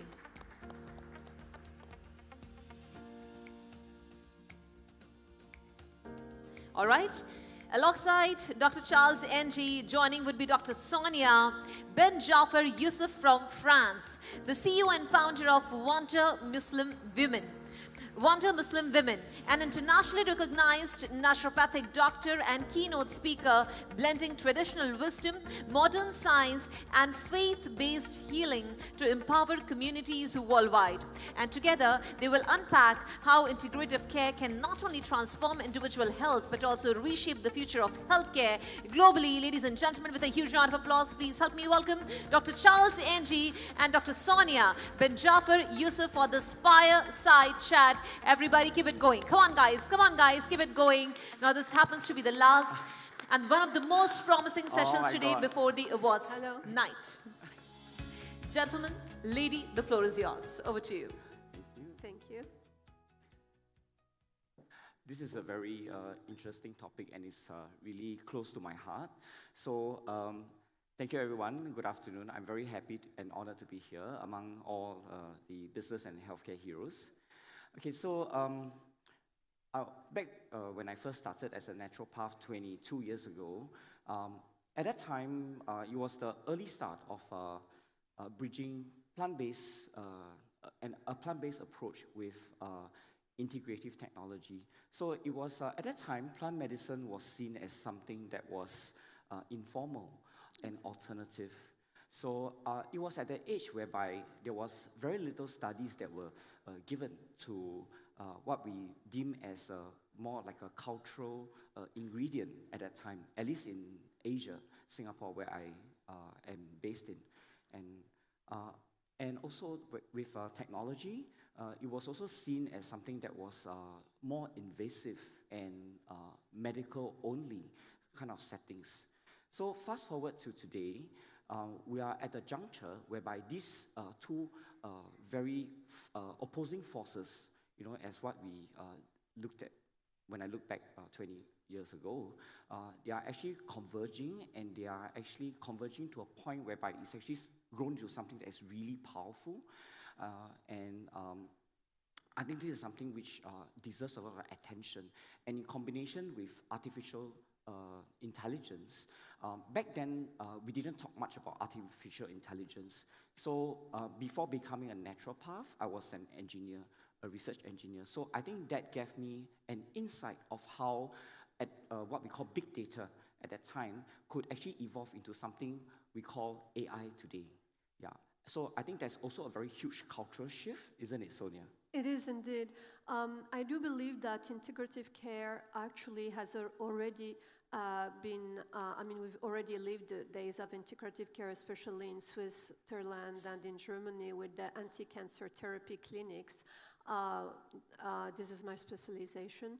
And we have already there all the science-based backed studies and the wisdom of nature, where we are having actually already like infusion, for instance, of mistletoes. Like we really do already the mix of natural care and science-based with our oncologues.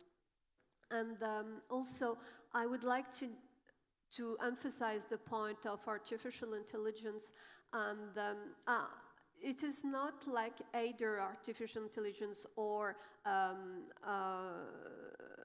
a human being. It's really a fusion, I would say. It's very important that actually the human being is always behind every artificial intelligence actions and every artificial intelligence project, because the human being will never be changed. I mean, we will always be here to give the proper idea. Indeed, I agree. That is what actually makes mankind humanity, because we constantly evolve and we constantly see a need that is relevant for its time. Yeah, today we see this and tomorrow we see something else. When I first started, I think at that time I had two commitments, which I told myself. I was actually quite misunderstood, especially in Singapore, where there are very few naturopaths. So it was a huge challenge when I first started my clinic in 2003. So at that time, I told myself there were two commitments which I would do, because I felt that there was a big market gap at that time. So the first one was actually to study plants. That's where the botany, the plants come in. So, but what kind of plants to study? I come from a mixed heritage. I'm not exactly pure like Chinese. So I'm also exposed to many cultures, many races, many ethnicities, which open up my mind and open up my heart as well. So when I actually look at different plant extracts, I told myself that I would take something from Chinese TCM, Ayurvedic, European herbs and plants. So I will combine them into what I do. But by combining them based on hearsay or traditional methods isn't sufficient for our generation, because ultimately I'm still an engineer and everything can only be justified when you can quantify its properties that is well studied, its purpose, its stability, the safety, the recommended dosage, and the dosage that is applied for its very specific use, be it a serum, a skincare ingredient, a skincare product, sorry, or even in certain post-surgical recovery prescriptions, I would say that. And the second thing that I had in mind at that time, which it became a reality for me, is to go back to my engineering roots, to actually explore the vast opportunities that actually open up with the technological advancement with artificial intelligence. That's where aesthetic technologies actually come in.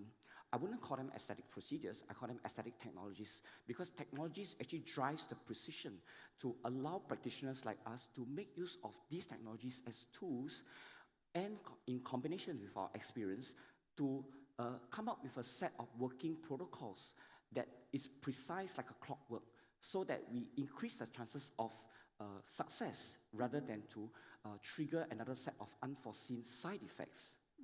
Yes, correct. And to add on what you just said, there's actually, for example, a multi-omics work by Young in 2023, who shows that plants carry a complex of layered intelligence, and we're just at the beginning, actually, of seeing really what really the plant kingdom can give to us, actually, in the naturopathic field. There's another point quite important, actually, is not to do, to make the allopathic medicine against the naturopathic medicine and vice versa, because actually they are totally complementary. And once again, we see it very well in the field of anti-cancer therapies, because we're working hand in hand with hospitals and we're working hand in hand with oncologists. And there are many things actually against nausea, against the symptoms that we can heal precisely. Yes, in fact, in the realm of dermatology, I've also used many of our plant extracts that, of course, have been well studied and extracted by pharmaceutical companies, and to combine them with traditional Western medical chemical formulations and to enhance these results to produce more sustainable outcomes with less triggering side effects. Exactly. I think that's really important, because when clients or patients, when they come to us, there's a lot of trust. That's why they come to us. But I think at the end of the day, we have to understand that they have their own hopes and expectations. And while treating this particular condition at that time, we yes, you will see some kind of improvement because it's under supervision. But the real test comes when they are no longer under treatment mode, when they enter their normal daily mode. So when they enter their normal daily mode, the last thing you want is that you know that your condition has improved, but after 6 months, after 12 months, the condition starts creeping back. So to me, I believe to you, Sonia, it's definitely not acceptable because for people to come to us, what they want a long-term solution. Of course. They want long-term benefits that is stackable and sustainable. And that's what we're here for, to explore the limitless boundaries of merging plant science, homeopathy, naturopathy, with mainstream technologies, AI, and Western medical practices.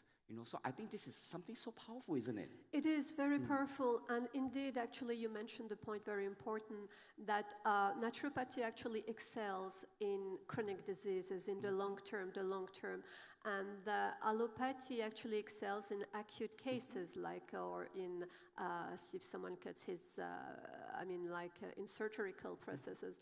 And this is why it's very important actually to combine both in order to have both benefits actually and help our patient, because they're looking for trust and they're looking for results. And when we keep on having bad results with certain protocols for years, or for instance, certain, not all, because as naturopath doctor, we also use some small dose of chemotherapy for specific target tissue.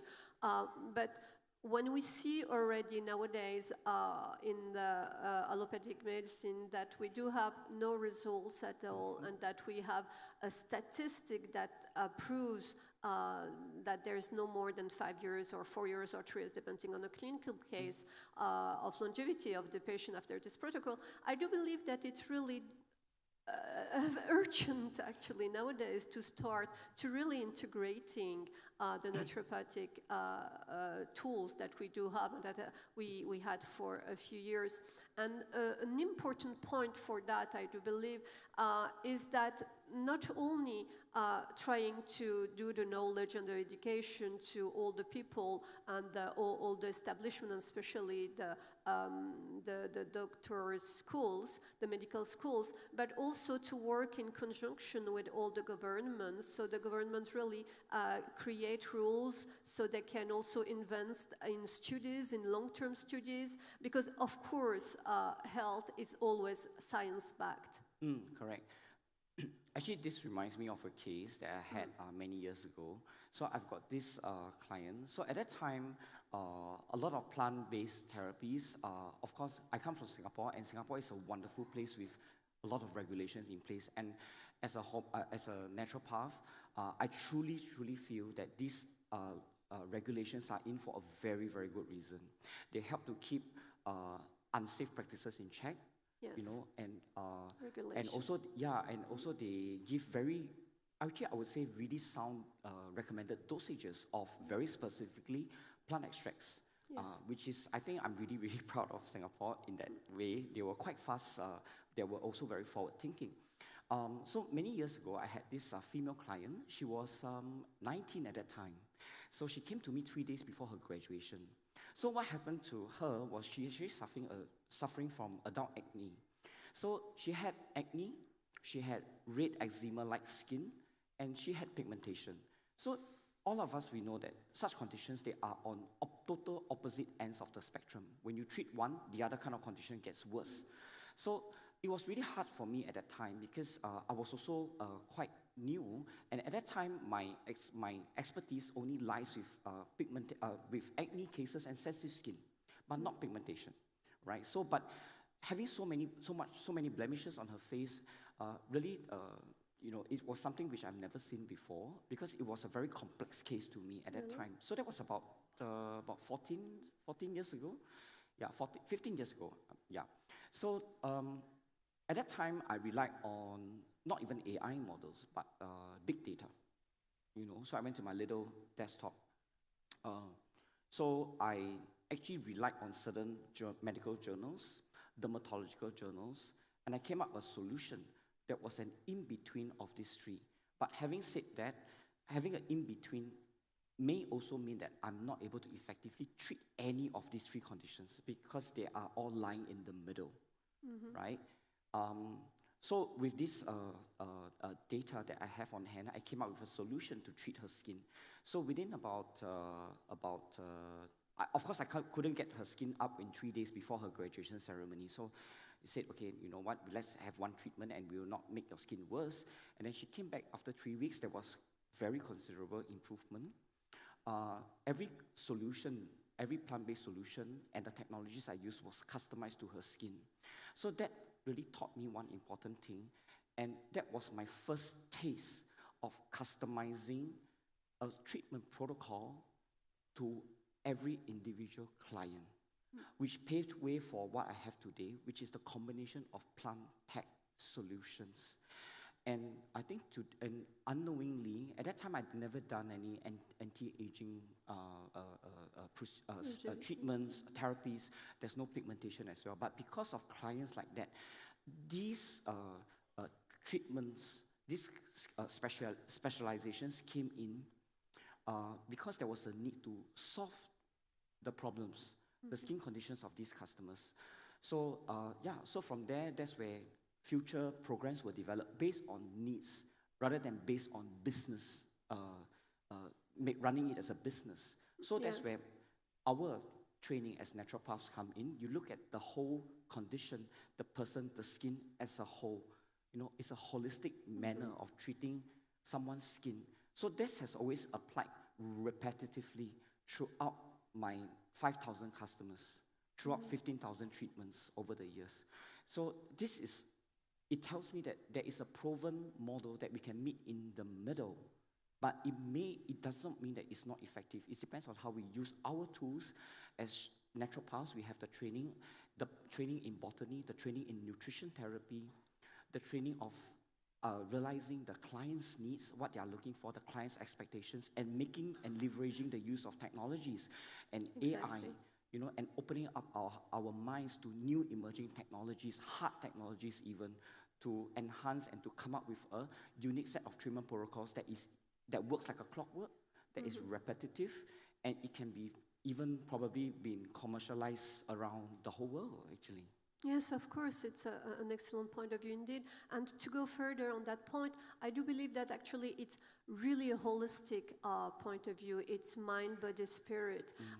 We do have, like, for instance, Dr. Hammer, a German doctor, that has a really good point of view in regards to each organs has actually an emotional trauma. Yes. And when we analyze it, for instance, especially for cancer patients, when we analyze actually really the organ in comparison with all the emotional trauma that he had, and when we try to psychologically heal that level of emotional trauma that he has been through, and of course with all the protocols that we have, like IVs, like what she was mentioning, the PEMF, like the frequency therapy, like the radiofrequency therapy, like the light, the light in IV also. I mean, we have many tools and different machines actually, like hyperthermia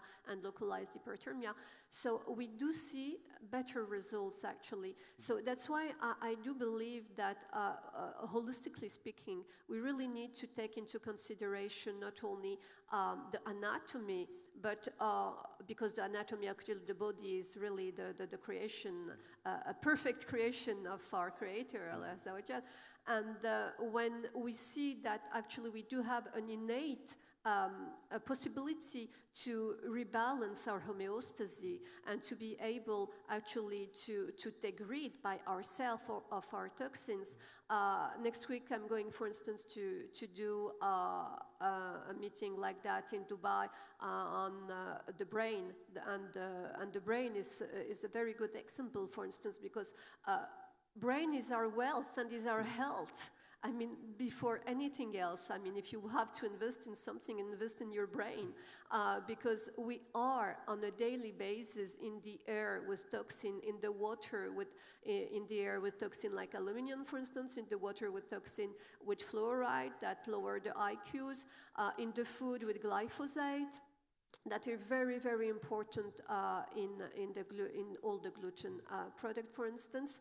And so it goes directly, and we have actually the proof that Alzheimer and Parkinson are actually heavy metals, for instance. So we really need to understand that our body is not just different pieces of organs that are, and that we have to focus on one organ only, but it's actually a very beautiful balance and homeostasis. System, exactly, actually, yeah. And that everything goes in cascade. If we have like a symptom, it's just like one symptom that comes after other ones, and that's very important. And what I would really like people to understand is that their health is first of all their mindset. Because as naturopathic doctor in clinics, I can see in advance, I mean, for the last 15 years, when I see patients in front of me, when they have a mission, when they socialize, we just talked about that on the table lately, and when they have like a mission in life, actually, and that their mindset is quite optimistic, I mean, they have far much more chance to live longer and actually to heal, actually. And yes, please. Oh, no, it's good. Yeah. So that's very important, actually, to really look the body as a holistic part, and to really, as a practitioner, to not only to treat a specific part of the body, but to really to understand why is this symptom, what is the symptom telling? Because the symptom is actually an intelligent tell. I mean, the body is telling something to the person. So we have to understand what it says and what is the root cause of that. And the root cause research is very, very important. Yeah, because, okay, the body works as an interconnected system. You know, different organs working together. Skin is an organ.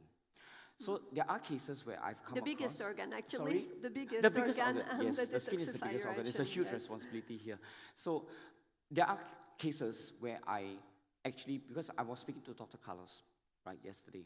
So he asked me, he said, what's the relation between sleep and skin? I mean, obviously, when we sleep, our body regenerates. All of us know that, right? But there are certain parts of the organs that do not recover at the same time because of its pre-existing strain that was from other activities. It could be diet, it could be nutrition. So there are cases whereby when you look at the skin condition, when the AI analysis scans the skin, you know, it tells you the symptoms of the skin, how the skin behaves, what are the problem areas to fix, you know, from an aesthetic perspective. Then you go into how the body works. And then you highlight, you look at the iris, you look at the nails, you look at the body. So this is another whole collection of knowledge that what I do in my clinic, whereby you identify these contributing factors. Because when you have a problem, it's not from just solely one factor. It's a multiple causes that actually creates a certain symptom on the skin or on the body. So very, very often, although I use a lot of AI to identify what is the condition of the skin, not just absolutely, but I would say at that point in time. At that because point in our time, bodies and our skin will Yes. change. I have someone who say come to me for acne, right? Acne can come with, in that case of the client, she has topical dermatitis, all right? And she has also pigmentation. So when you look at her at that point in time, when her skin recovers, or touch wood, if it ever gets worse, we have to look at each condition again separately. What are causing these conditions? Is it a skincare regime? Or is it there are some other lifestyle factors that are actually causing it? Or is there some parts of the body that is not in sync? So these are all contributing factors when we talk about bridging science, nature, naturopathy, and mainstream medical diagnosis. Exactly. Yeah. As naturopath doctor, actually, we are bridge makers. Actually, we do bridge both the science-based medicines and also the nature wisdom of it. And talking about nature wisdom, I think it's very important actually to go back to our ancestors. I know that we're here from all over the world, but we had many medical studies, actually, a publication, medical publication that shows that when we go back to our ancestor diet, for instance, the body heals quicker. So if we're originally from North Africa and we eat a lot of fruits and vegetables, or if we're usually from Greenland with a lot of fish, it's very important because what people tend to forget is that the cells has a memory. And it's not memory, a short memory, it's a very long memory, and it goes like thousands of years, actually. And not only is it for the biochemical action, actually, but it's also for the frequencies and whatever happened to that person or to the transgenerational persons. So that's the reason why we really need to see the body like an energy, well, it is an energy actually element, and not only some tissues and some bones. And talking about energy, radio frequencies, 5G, Wi-Fi, the iPads that you put, please, if you can do something today, do not put anymore the iPads within your ears, because it has been proven that it's like putting the head on a microwave. So all this actually create neurodegenerative issues, like people fatigue, chronic fatigue is like exponential nowadays, and it's very important actually to take care of your body like a castle, actually, and knowing that there are a lot of toxins and that we need to take care of it. Yeah, I think that's very interesting. So I did a study on this, I would say, disturbance, yes, you know, of our natural frequencies. Field, yeah, actually, the most effective way to offset such disturbance, I would say, actually, it's pretty simple. Eat well. There's so much, I would say, processed food. More than 85% of what we can access in urban cities are processed food. And about 50% of them are actually considered highly processed, actually, because they have more than 5 ingredients. I classify them as highly processed. Yes. So if you have more than 15 ingredients, and you probably can't read the ingredients, we call it ultra-processed. Yes, I want just to rebound on that point, because oil, fried junk food is what? It's mainly fried foods. And fried foods, they're usually using vegetable oils. Seed oils. And vegetable oils are the worst for the body. The worst for the only vegetable oil is olive oil that I highly recommend, and coconut oil. But all the other French fries and all the fries that they're using, I mean, it's glycation. It means that it really oxidizes the cells. It means that you're getting, not only you're getting older, you have more wrinkles, but also you're actually killing the energy of the ATP of your mitochondria. So that's very important to understand that nutrition is key, is really key, and it's not just something like lightly taken. You really have to take care of what you eat. So back to what I was saying earlier about like settling the external disturbances of electronic devices. I think everybody is exposed to electronic devices, right? We have Wi-Fi, everything. So whole food, as much as possible, whole food actually helps to normalize it. There are studies that shows that. And whole food is the idea of nutrition therapy, in my experience, when I deal with clients, when the concept of whole food and nutrition therapy goes into how serums and skincare products and how, at least the technologies that I use, the aesthetic technologies that I use to complement the transdermal infusion of these extracts and these serums into the skin, actually is what we study in nutrition concept, is stackable. The results are stackable, and they don't actually go off that quickly. Why is that so? Because the body is a biological component. It's a biological system by itself. So it identifies with the concept of nutritional therapy.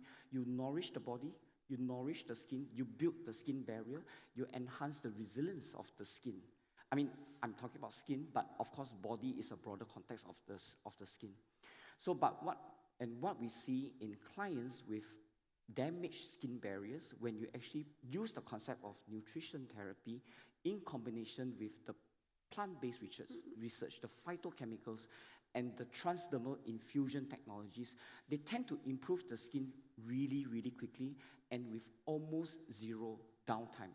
So I think that's the point that I'm trying to put across is that when you actually bridge all these multidisciplines together, it becomes really powerful. Correct. And it takes away the impatience of our clients, our patients, because when they come to you, they want almost immediate results. It's not because we are living in a time and age whereby everybody's impatient, but we are looking from the perspective that these clients, these patients, when they come to us, they are suffering. They are suffering these conditions. They have to look at themselves, or they have to feel a certain way within their body every single second of their waking moments. And that is why they are impatient. We have to come up with solutions, moving ahead into this new exciting generation of healthcare, skincare, mental care, psychological care, personal care even. And human-centered care, most importantly. Yes, correct. It's so broad, but yet it's so complementary, actually. All these different disciplines of care, we got to put them across and come up with solutions that are not only effective, they are also sustainable, and they actually work as quick as possible. I always aim for zero downtime for as much as I can, to bring the treatment, the effects of the treatment, and to make them, let them come as quickly as possible, and let them sustain for as long as possible, because no one wants to deal with any side effects. I can definitely deal with side benefits, actually. Very good, excellent. Yeah. Excellent. I really believe that when we combine science and nature, and please, nature wisdom is not something, it's so powerful. It's very powerful when we learn it and when we do all the research. Science and nature, they're really together. They cannot be one against the other, because at the basis, all the laboratory, they take one molecule from one plant. All the medication. Molecular pathways, as we call it. Exactly. Yeah. So it's very important to not forget also to really go human-centered, actually, and be human and do human human medicines, and not just like talking with 5 minutes to someone and not giving like the trust and the relation that the patient deserves. Correct. And I think there's a call to action at the end of this, this fireside chat. It's been so warm and nice, actually. Yes. Is to, I think, even, I think across all disciplines, we find as we move ahead with healthcare, wellness, emotional care and all, we find a common solution to work together to bridge all the different disciplines together. Because ultimately, the crux, the most important thing about our profession as practitioners is to actually bridge the gap and to provide the most workable and the most economical solution for the people who trust us. Correct. Yeah. Correct. Excellent. Right. So, do we have questions? Since our time is up, we're ready to answer any questions if there are. Okay. Okay. Thank you, Perfect. everyone. Thank you, everyone. Thank you so much. Thank you. Thank you very much indeed. Thank you to you. Shall we take pictures? Yes, please.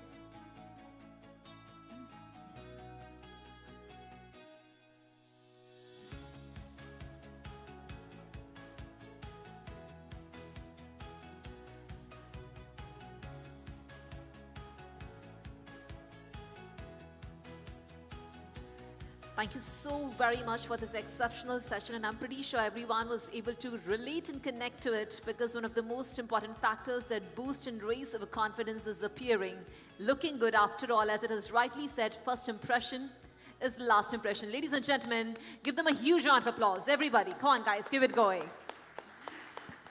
All right, ladies and gentlemen, what a phenomenal experience it has been listening to such great leaders who are transforming the future of global healthcare. Well, ever since morning, we have had discussions on different subjects, and the most important part is, we told you right in the very beginning that this is the platform where technology meets compassion, where nature meets science, and this is a platform where the future of global healthcare is being written. So to every single speaker today, to a phenomenal guest today, could you please give them a huge round of applause?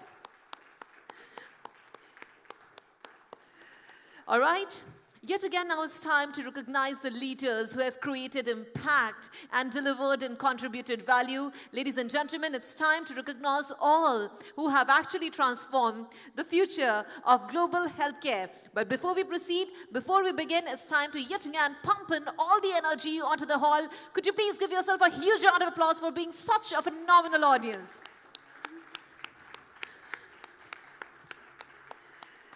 All right. So we have got some very special awards to be given away, but to present and honor our awardees today, may I please call upon stage the CEO of Fluxx Conference Events. Please help me welcome with a huge round of applause, Abhishek Narayan. Everyone, give it up for Abhishek Narayan.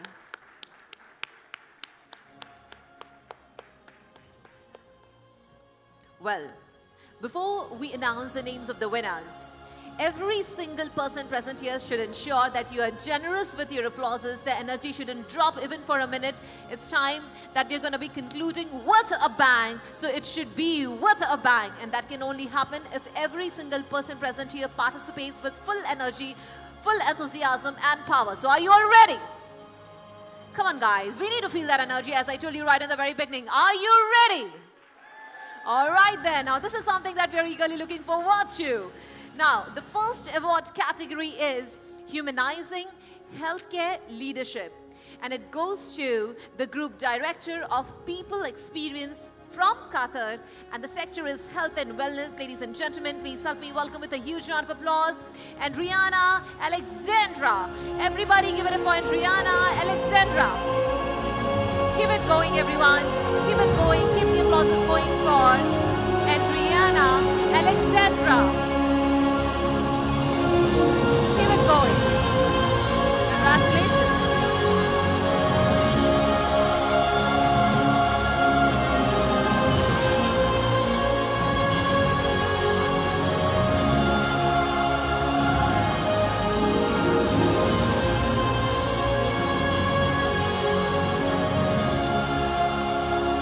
Many, many congratulations, Andriana.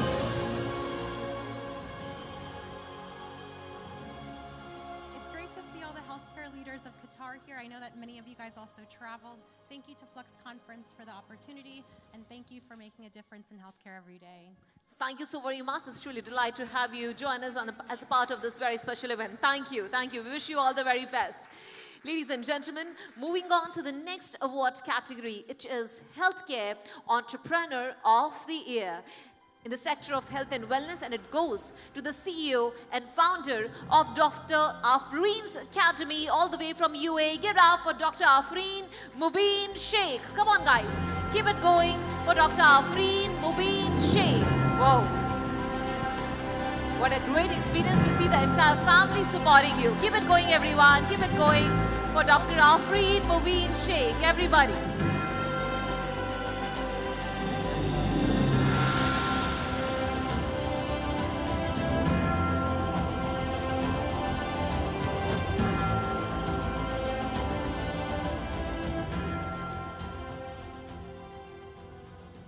Thank you so much. Thank you, Fluxx, for recognizing me and honoring me and my platform with such a beautiful award.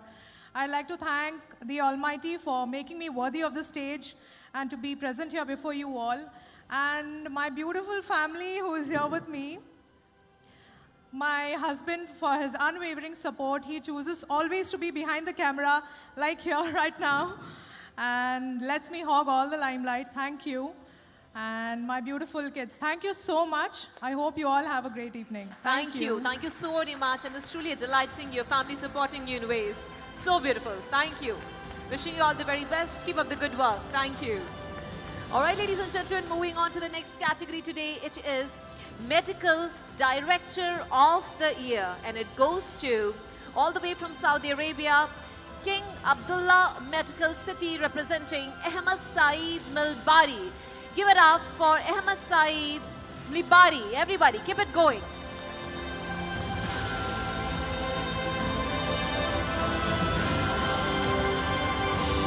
Mr. Ahmad Saeed. Ahmad Saeed. All right, ladies and gentlemen. Moving on to the next category, it is Healthcare Technology Leader of the Year. And it goes to the Chief Operating Officer of Wafi Health in Qatar, Ahmad El-Abad. Give it up for Ahmad El-Abad. Everybody, keep it going for Ahmad El-Abad. The Healthcare Technology Leader of the Year, Ahmad El-Abad. All right, ladies and gentlemen. Moving on to the next category, it is Breast and Endocrine Surgeon of the Year. And it goes to the Breast and Endocrine Surgeon at King Faisal Specialist Hospital and Research Center, all the way from Saudi Arabia. Help me welcome, with a huge round of applause, Amal Al-Hafdi. Amal Al-Hafdi. Give it up for Amal Al-Hafdi. Everybody, come on guys, keep it going. Wonderful. That's the spirit we are looking forward to having.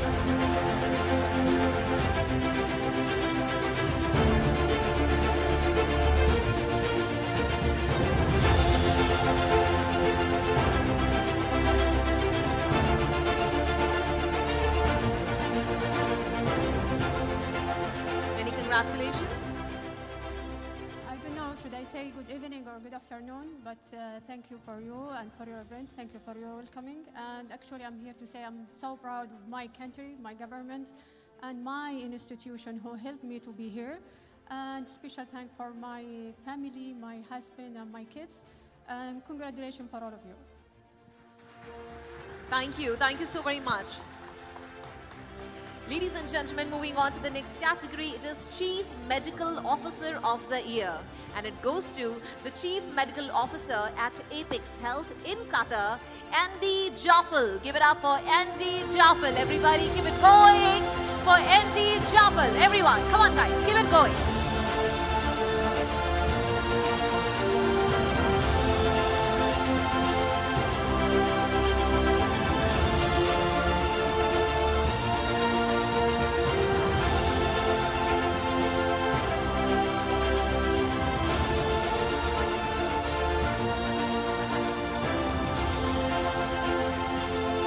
Thank you so much.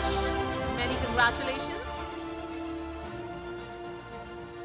Good afternoon, and thank you, Fluxx.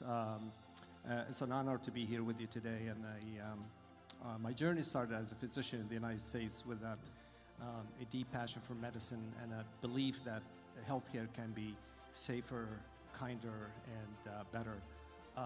This passion has guided me from taking care of patients at the bedside to empower physicians to achieve what we call zero harm.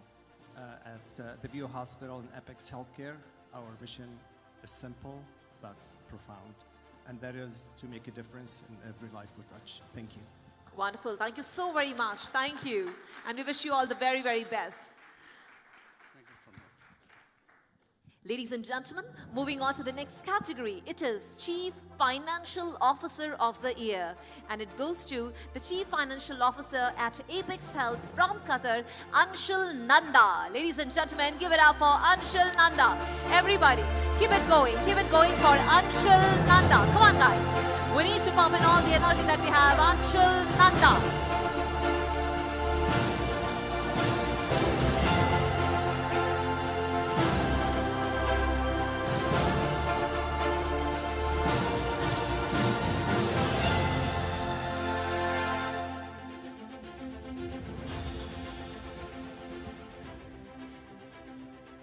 Thank you, Fluxx, for the recognition. I joined Apex Health about 4 years ago to set up a healthcare company in Qatar. Today, Apex Health operates in 4 countries, 8 hospitals with over 2,500 beds. This would not have been possible without the great team that I work with. Some of them are here. So thank you. This recognition is also for you. I also want to thank my family and my wife for the patience and the support that they've already given me. Thank you. Congratulations, Anshul, and keep up the good work. Many congratulations. Wishing all the very best to your entire team. Keep rising, keep growing. Ladies and gentlemen, moving on to the next category today, it is Visionary Women of the Year. And it goes to the counseling psychologist and founder at Enso Wellness, all the way from India, Aruba Kabir Patha. Give it up for Aruba Kabir Patha. Everybody keep it going for Aruba Kabir Patha. Aruba Kabir Patha. All right, ladies and gentlemen, moving on to the next category today, it is the leadership in mental health advocacy. And it goes to the clinical director at Sentinel Foundation, all the way from USA. Help me welcome with a huge round of applause, Dr. Ashley E. Pokler. Keep it going for Dr. Ashley. Everybody, come on guys, everyone. Dr. Ashley. Dr. Ashley.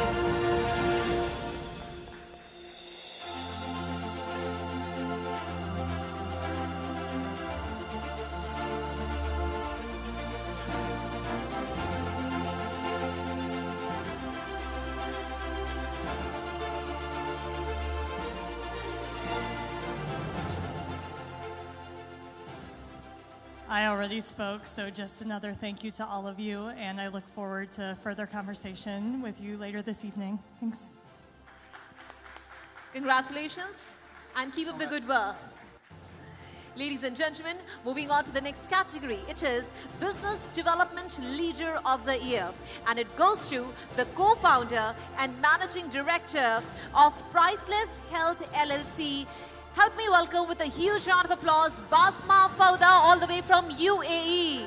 Basma Fauda. Everybody give it up for Basma Fauda. Basma Fauda, the Business Development Leader of the Year, the co-founder and managing director of Priceless Health LLC. Ladies and gentlemen, moving on to the next category today, it is Healthcare Entrepreneur of the Year. And it goes to the Director and Lead Training Consultant at GeoCare Services Limited, all the way from United Kingdom.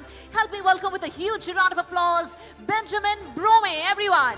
Give it up for Benjamin Brome. Come on guys, everybody. Benjamin Brome.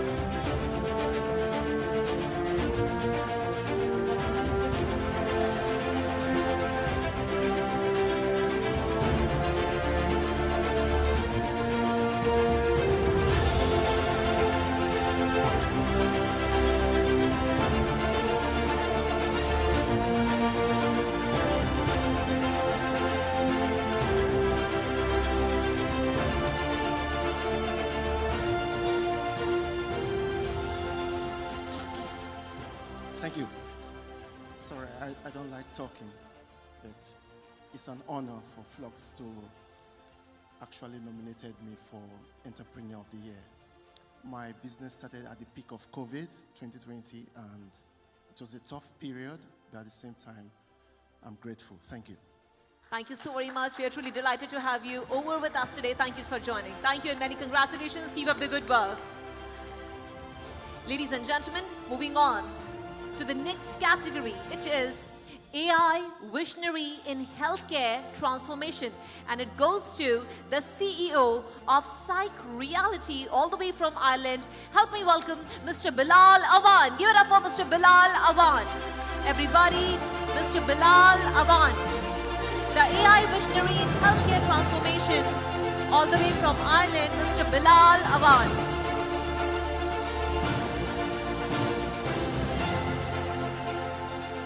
All right, with that, moving on to the next category today, it is Pioneer in Rare Disease Innovation Award. And it goes to the Vice President of Regulatory Affairs, all the way from United Kingdom. Help me welcome with a huge round of applause, Chandrasekhar Natarajan. Give it up for Chandrasekhar Natarajan, everyone. Come on, guys. Keep it going. Chandrasekhar Natarajan, everybody. Come on. Give a big hand to Chandrasekhar Natarajan.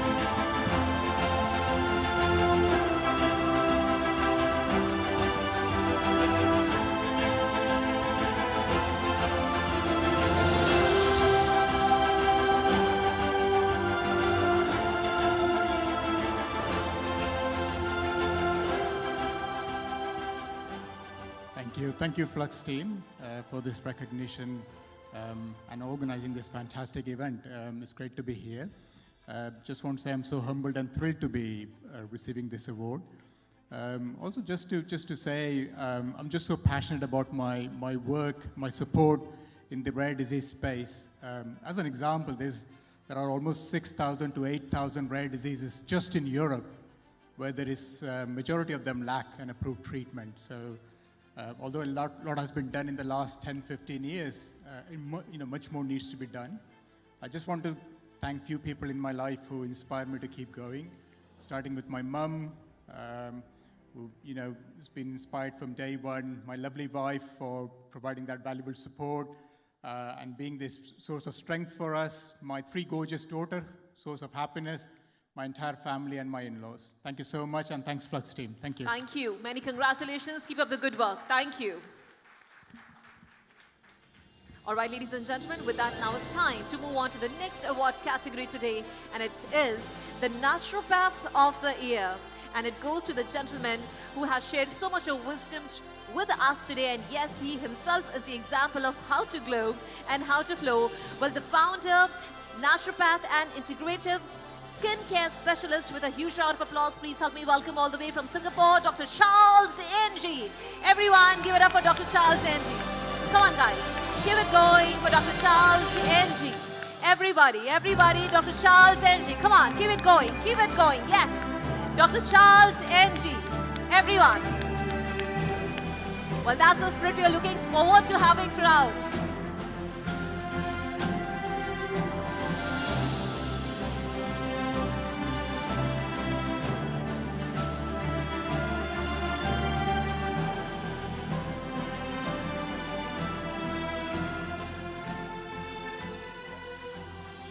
Hi everyone, thank you so much. I'm really honored to be here.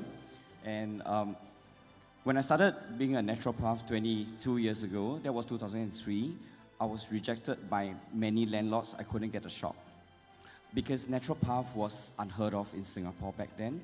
It was an uphill struggle for me because I graduated as a research engineer from National University of Singapore. And back then, there was also not many holistic related, credible education that was available. So fast forward many years later, I'm glad I'm still here being acknowledged. I think that means a lot to me, and by industry experts, by my mentor who are dermatologists and surgeons. And I think my clients mean a lot to me. I worked really hard in my 30s. I'm 48 this year. So finally in my late 40s, I get to reap some fruits of the labor that I had in my entire 30s. So I didn't see it as a sacrifice. I think it was a necessary journey for me to establish what I did for my clients, and I truly care about them. So I thank them for supporting me all these years. And I thank the Fluxx team for giving me these opportunities. Thank you very much. You are my family. And last but never the least are my parents. So my parents are in their late 70s and they are here with me today. Whoa. They traveled all the way. It's really hard for them. So I want to thank my family. They are the only ones who told me it's okay. Okay, the background is that I came from a very humble family. We were really, really poor when I was a kid. At 5 years old, I had to learn how to go to the wet market to shop for food, prepare for food, go to school, come back, take care of all my cousins with my grandmother. So that was the kind of environment I grew up in. So my parents worked really, really hard to put food on the table. We are very different from how we are now. So I thank life for putting us through all the hardship. I thank life for making us realize how precious quality of life is. And until today, I'm a little bit tired from the 6 months of working non-stop, but I'm really happy to use up my energy here with the Fluxx family to enjoy this entire event. And yeah, I just want to say thank you to everyone and congratulations everyone. Thank you so much. Dr. Charles, before you move, we would like to invite your parents onto the stage. This is a moment that should be cherished and treasured forever. Can we please request the kind presence of your parents onto the stage? Ladies and gentlemen, give Oh, wow. So it is truly an honor to have you here with us today. What a wonderful experience, ladies and gentlemen. Keep it going. Keep it going. Ma'am, it would be a true honor to have you join us onto the stage. Wonderful. Thank you so very much. We are all nothing without our parents' blessings. And what could be a better way to celebrate the journey with our parents together? Come on, guys, everybody, keep it going. Could you please just stand for a moment on your respective seats, everyone? Could you please just stand for a moment? Everyone, come on, guys, for a moment, everybody. This is for all parents who have supported us along our journey. Everyone, could you just stand for a moment?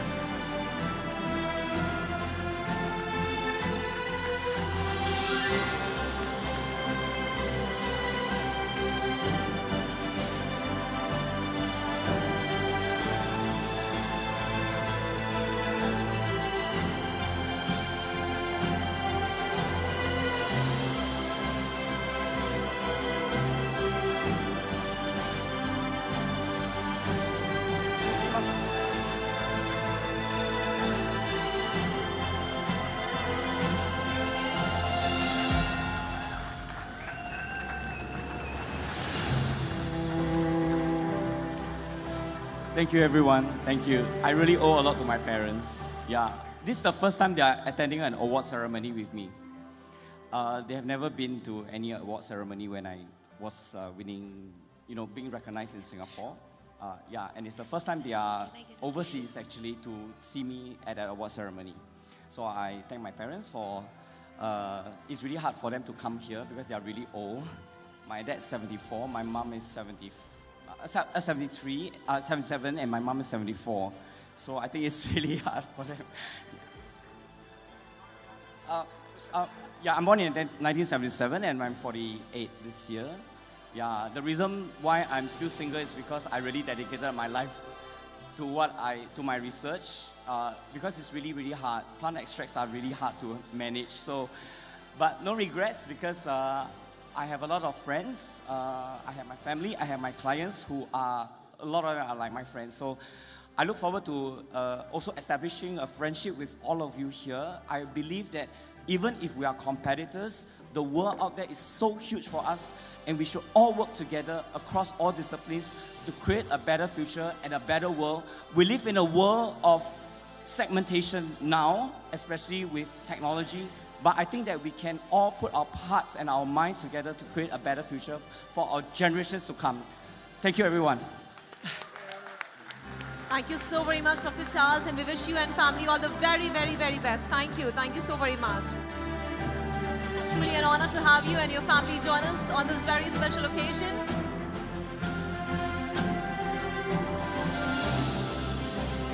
Dr. Charles, everything was okay, but you should have not disclosed your age. You know, you got so many of us conscious today.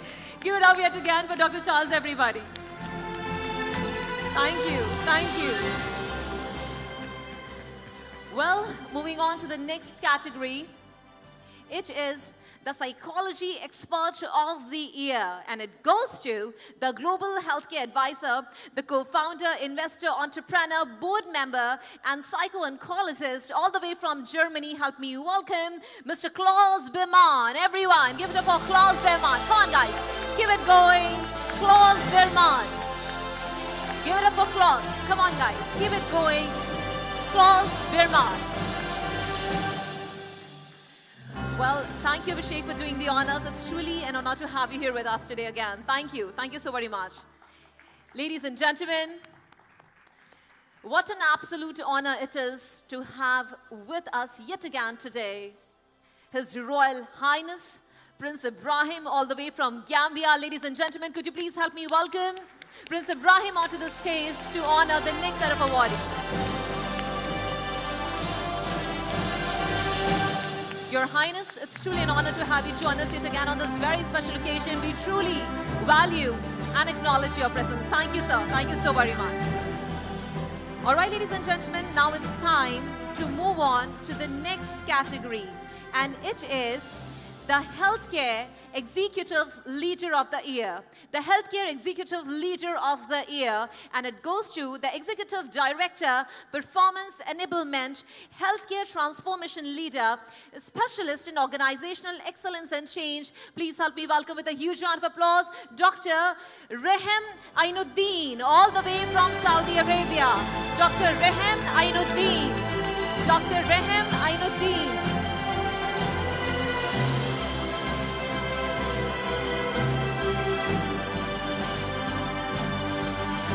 All right, ladies and gentlemen, moving on to the next category. It is Healthcare Technology Leader of the Year, and it goes to the co-founder of Dare Health Innovation, Atlantic Fellow for Equity in Brain Health. Help me welcome with a huge round of applause, David De Jong. David De Jong, everyone. Give it up for David De Jong.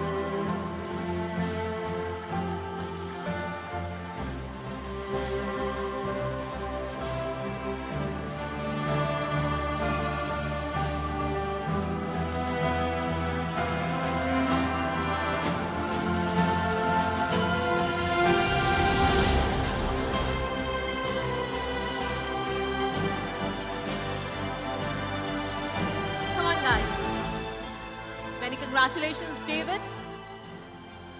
Assalamu alaikum. First, I would like to thank the people living with dementia and their caregivers for their resilience. I want to thank all the nurses that are working every day really hard to give the best care to them. Thank you, Fluxx. Thank you, Qatar. And last but not least, thanks to my wife who's always there. Shukran. Shukran. Thank you so very much. Thank you. Thank you. All right, ladies and gentlemen, well, keep the energy pumping and keep it going, pushing with the same energy, same enthusiasm, same power. Let's call upon the next award today. It is Innovator in Biochemistry Education, and it goes to the Data Transparency Leader all the way from United Kingdom. Help me welcome Devaki Thavaraja. Devaki Thavaraja. Everybody give it up for Devaki Thavaraja. Come on, guys, keep it going. Devaki Thavaraja.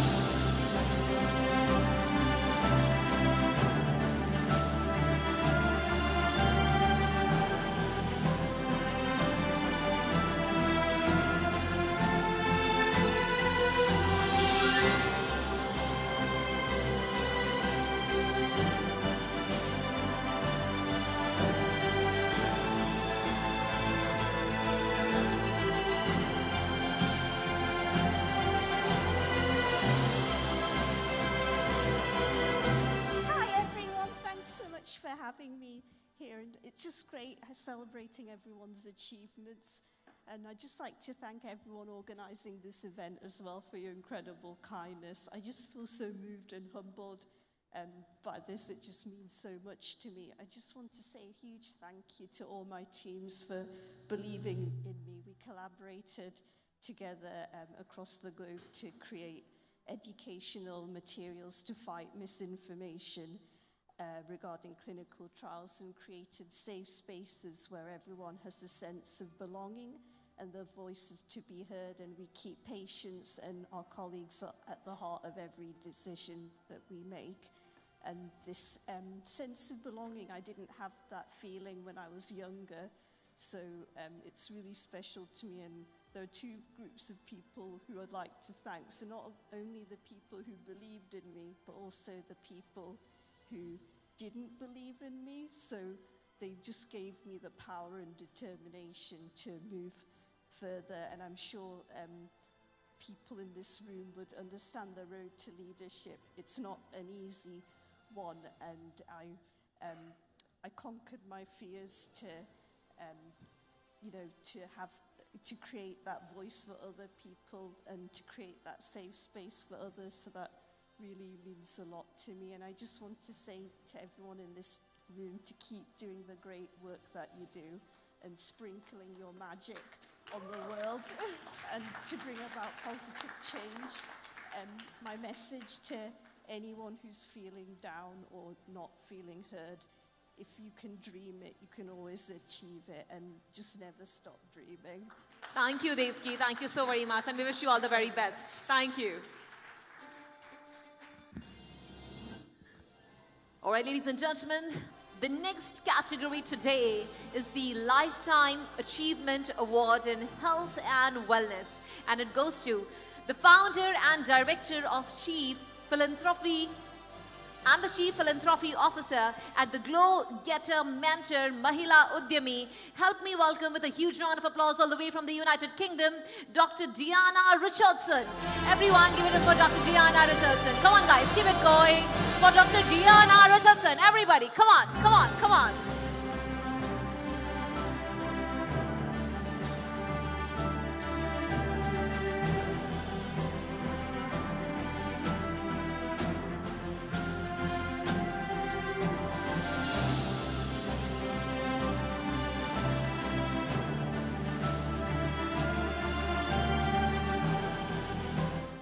Thank you so much. The Lifetime Achievement Award is incredible. You know, my career started when I was 9 years old. I was sweeping floors in a hair salon, and that has evolved over 3 decades, and it's evolved into education, helping people put their best face forward, glowing from the inside out, teaching. It's been an amazing journey. Podcasting, author, the doors just keep opening, and I'm so grateful.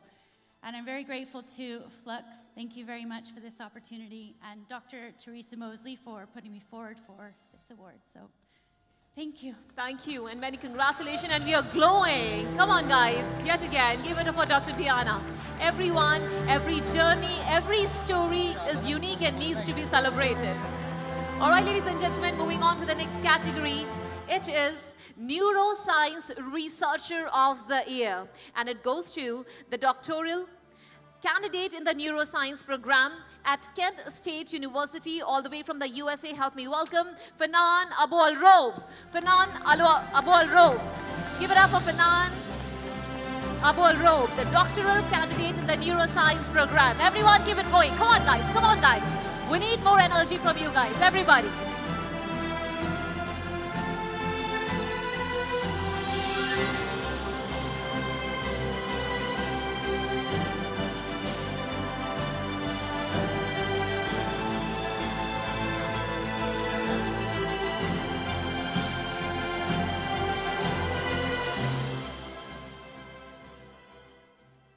I'm truly honored to receive the Neuroscience Researcher of the Year here at Fluxx Conference in Qatar. Being recognized on this stage with all brilliant minds is a moment for me I will never forget. But I want to be honest that my journey was not easy. There were a moment when I cried out frustration, exhaustion. But there were other moments filled with joy and celebration. When an experiment finally worked, when my paper was accepted, when a student I mentored succeeded, I always have in my mind that I want to inspire other people and show them that with commitment and dedication, dreams become true. When I started my PhD journey, I have one dream. I wanted to be extraordinary. I didn't want simply to just copy others or follow the same path. I wanted to inspire others and show that resilience, originality, and belief in one's vision can make a big difference. So I'm standing here today and reminded by a quote by Nelson Mandela, it's always impossible until it's done. Finally, this is not the end of my journey. It's a new beginning. Wow. It's actually a reminder that challenges are worth it. Our dream become true, but you need to work hard and believe in yourself. Just be yourself. Don't copy others. Our world needs your unique voice. So simply don't give up, stay committed, and believe in yourself. Thank you, Fluxx Award, and thank you all of you. You spoke on behalf of us all, Doctor. You know, I could feel every single word that you were mentioning. Yet again, give it up for her. Come on, guys. Come on, guys. Thank you, Prince. Keep it going. Nice Keep to it meet going. Wonderful. Thank you so very much. Thank you. Congratulations in advance. Thank you. All right, ladies and gentlemen, moving on to the next category. It is Transformational Leader in Mental Health Services, and it goes to the CEO of Serenity UK Care, all the way from United Kingdom. Help me welcome with a huge round of applause, Fatima Zaman. Everybody give it up for Fatima Zaman. Fatima Zaman, the Transformational Leader in Mental Health Services. Fatima Zaman. All right, ladies and gentlemen, with that, now it's time to move on to the next category. It is Preventive Medicine Leader of the Year. And it goes to the Chief Medical Officer and founder of Tiara Health and Lilybee. Help me welcome with a huge round of applause all the way from Spain, Francisco Martinez. Francesco Martinez. Everybody give it up for Francesco Martinez. Keep it going, guys. Come on, guys. It's about celebrating the leaders, the people amongst us who have created a difference in our lives. Everyone, keep it going. Francesco Martinez.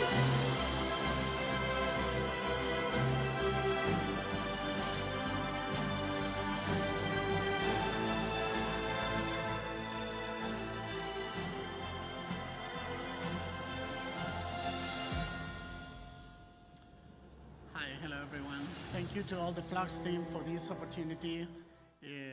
It's a big honor, and I want to thank all the people involved in the Tiara's project, from the El Khareji family that trust me to be involved in this spread of the longevity and the knowledge of medicine 3.0 for all around the world.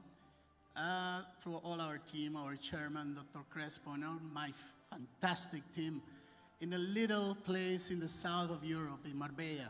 So from there, we will try to spread this new medicine that I have feel on you through all the world. Thank you very much. And the last thank is the most important, my wife. She's my support, she's my pillar, and she's the one that shared with me 2 beautiful daughters. Wow. Thank you very much. Thank you, and many, many congratulations. We wish you all the very best in all your future endeavors. Ladies and gentlemen, moving on to the next category, it is Eye Care Expert of the Year, and it goes to the Clinical Director at the Harley Street Eye Center. Help me welcome with a huge round of applause, Dr. Hakam Khabra. Give it up for Dr. Hakam Khabra.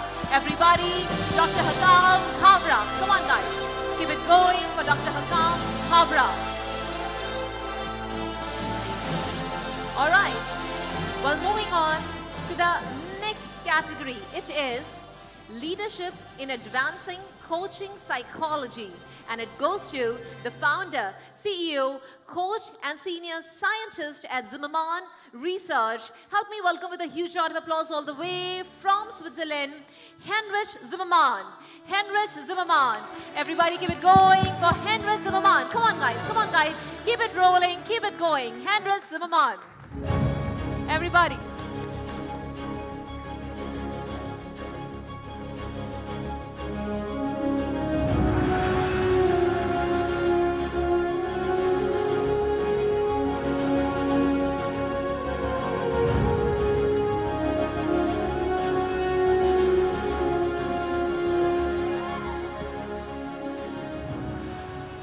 The ability for peak performance heavily depends on stress regulation. And as a coaching psychologist, I'm committed to help peak performance to better regulate their stress. And I do this by installing daily procedures, as we heard this afternoon, like, for example, box breathing.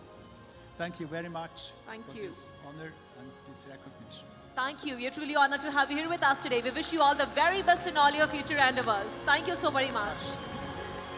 Ladies and gentlemen, moving on to the next category. It is Transformational Leader in Orthopedic Care. transformational leader in orthopedic care, and it goes to the business development manager at GCC all the way from UAE. Help me welcome Harail Fain Mandan. Harail Fain Mandan. Keep it going for Harail Fain Mandan, everybody. Come on, guys. Come on, guys. Keep it going for Harail Fain Mandan. Everybody, keep it going. Keep it going. Come on. All the love, all the respect to the people who are creating a difference amongst us today. Keep it going, everybody. Come on.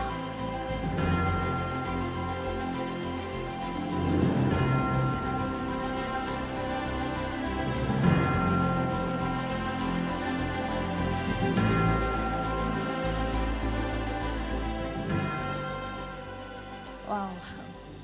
I'm actually a bit emotional because the first time Fluxx called me for Hong Kong was the time my son was diagnosed with cancer.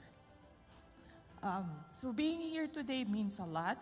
It reminds me of how the year had went.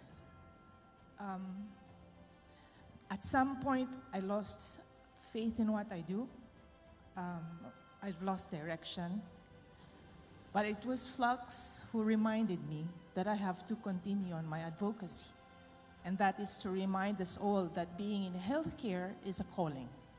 It's not purely business. And that in healthcare, the heart should be always the passion to help others. Thank you very much, Fluxx, for bringing me back. And I'd like to share this award to my children, especially my son. Just to share, we are still fighting and we're winning.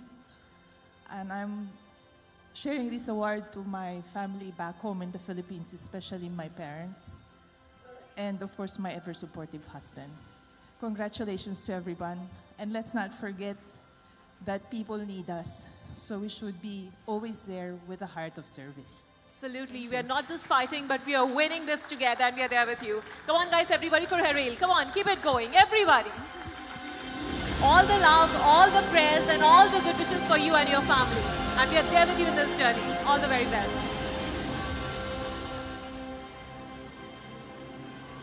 Ladies and gentlemen, with that, now it's time to move on to the next category, and it is the Medical Data Innovation Leadership Award. And it goes to the co-founder of Proximex Data, all the way from, yes, from Qatar itself. Help me welcome with a huge round of applause, Irina Duisimbe Kova. Irina Duisimbe Kova. Everybody give it up for Irina Duisimbe Kova.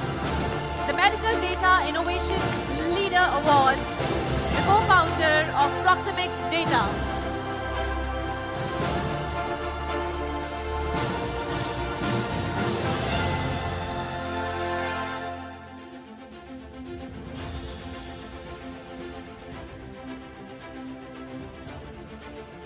All right, ladies and gentlemen, before we move to that, we have another special category, that is Healthcare Leadership Excellence Award. And it goes to the Assistant Professor and Deputy Head of Radiography and Medical Imaging Department. Help me welcome with a huge round of applause, Dr. Wishdan Alumaim. Dr. Wishdan Alumaim. Dr. Wishdan Alumaim. Keep it going for Dr. Wishdan Alumaim. Everybody keep it going.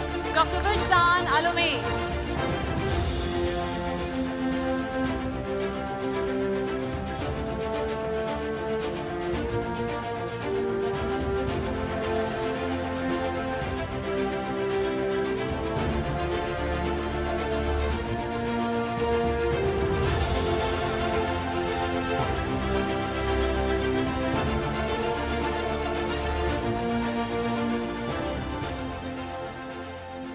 Assalamu alaikum. So standing here as a proud Saudi who's working and representing UAE, and to be honored here in Qatar is such a privilege and honor. It's an honor. Also, I would like to thank Fluxx team for this amazing event. Special thank, and also I would like to dedicate this award to my beloved parents, my brothers and sisters. And special thank to Mini-Me, who did all this hard work to become to what I am today, and be honored to be with this all brilliant, amazing people. So keep doing what you are doing, and I believe working together is the answer to all the problems. Thank you very much, and congratulations.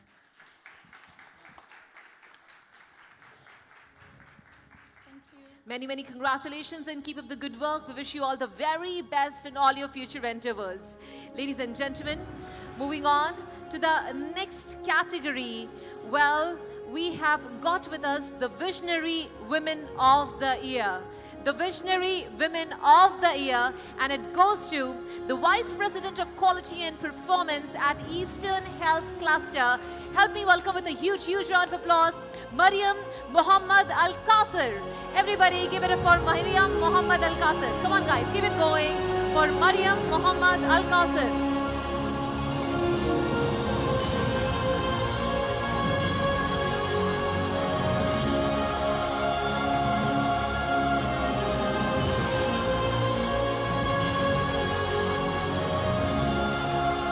Well, thank you so very much, Your Highness, for doing the honors. It's truly an honor to have you here with us today. Give it up for Prince Ibrahim, everybody. Give it up for Prince Ibrahim. Well,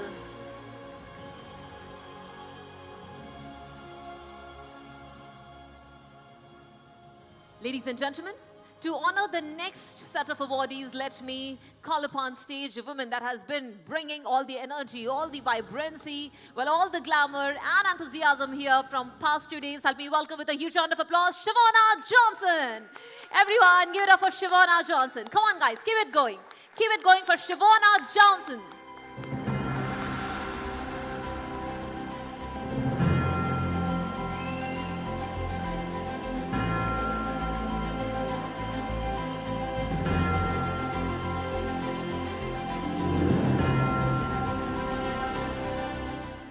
All right, ladies and gentlemen, moving on to the next category. It is Public Health Leadership and friends. Public Health Leadership This in is an amazing Nephrology. honor to accept this award. And I would like to Once again, team, thank you so very much. Well, the next category is Public Health Leadership in Nephrology. And it goes to the Medical Director at Asma Healthcare, Mr. Iyad Abuwad.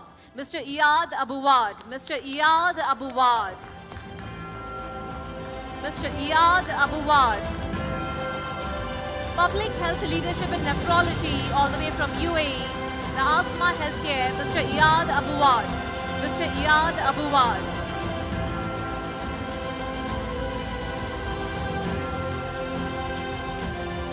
All right, ladies and gentlemen, moving on to the next category. It is Innovator in Disability Awareness and Education, a very special award, and it goes to the founder and senior accessibility consultant at Three Monkeys Communication. Please help me welcome with a huge, huge, huge round of applause, Jason A. Corning. Come on, guys. Jason A. Corning. Give it up for Jason A. Corning. Everybody, Jason A. Corning. Keep it going for Jason A. Corning. Everyone.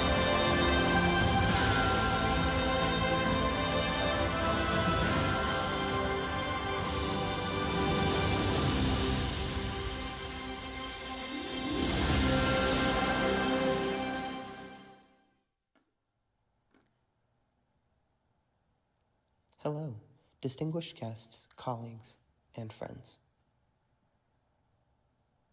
This is an amazing honor to accept this award, and I would like to express my deepest gratitude to the Fluxx team and everyone here for this honor. Standing here in Qatar with all of you innovators and changemakers is such a humbling experience. My name is Jason Corning. I am deafblind, and I'm both an accessibility consultant and a PhD student in international psychology. I have dedicated my career to creating equal experiences for everyone, especially people with disabilities. My work has taken me across many countries where I have witnessed firsthand how culture, politics, and community shape the daily lives of those who are often overlooked.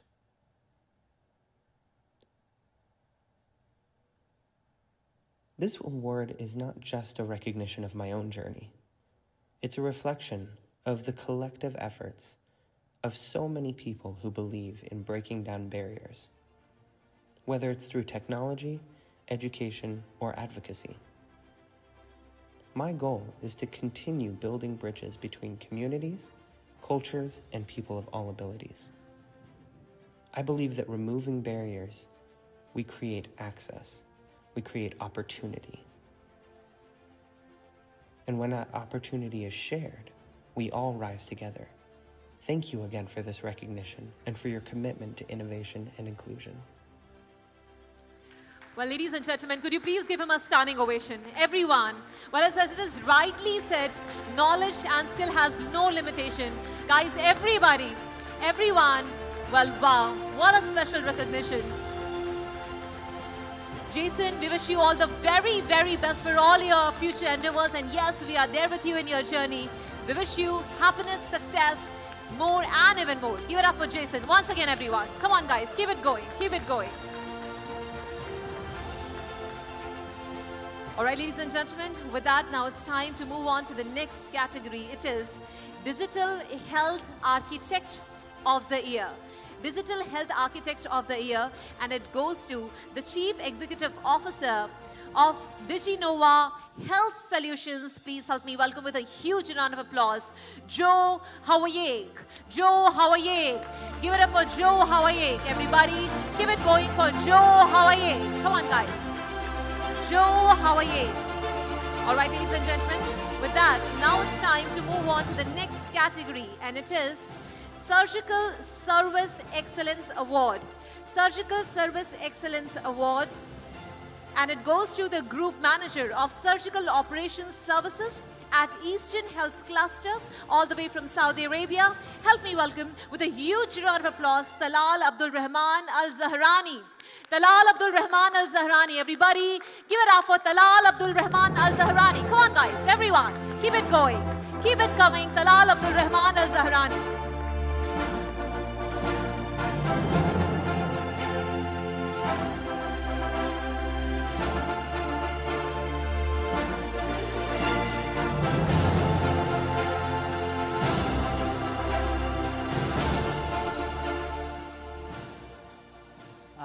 Hi everyone. Firstly, let me appreciate every single one here in the conference, and absolutely appreciate the master of the conference today. She made the conference to be as gorgeous. I would like to talk on behalf of our surgical team in Eastern Health Cluster, because they are the heroes who make this dream to be in the fact. I would like to appreciate every single one who support me, my family, my friends. And I have a special thanks to my wife and my daughter. They are here, but I couldn't see her. Last not least, I'm the one here who was going to lead the Saudi Vision in 2030 for grant all the services to be as the best medical services in Saudi Arabia. Thank you so much. Wow, Thank you. we are so glad to hear that. We wish you all the very best. Wishing you all the very, very best in all your future endeavors. Keep rising, keep growing, keep shining. All the best. Ladies and gentlemen, moving on to the next category. It is Women in Dentistry and Healthcare Leadership Award.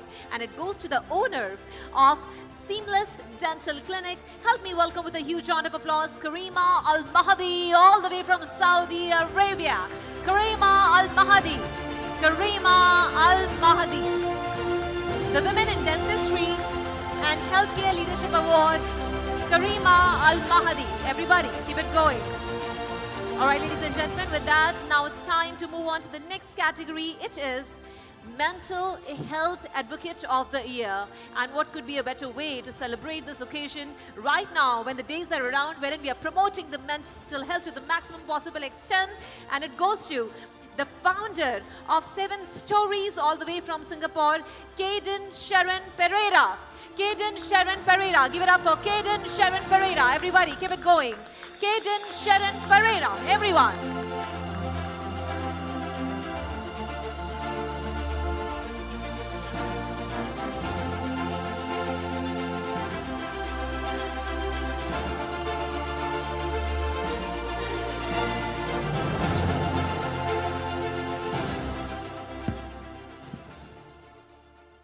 Good afternoon, everyone.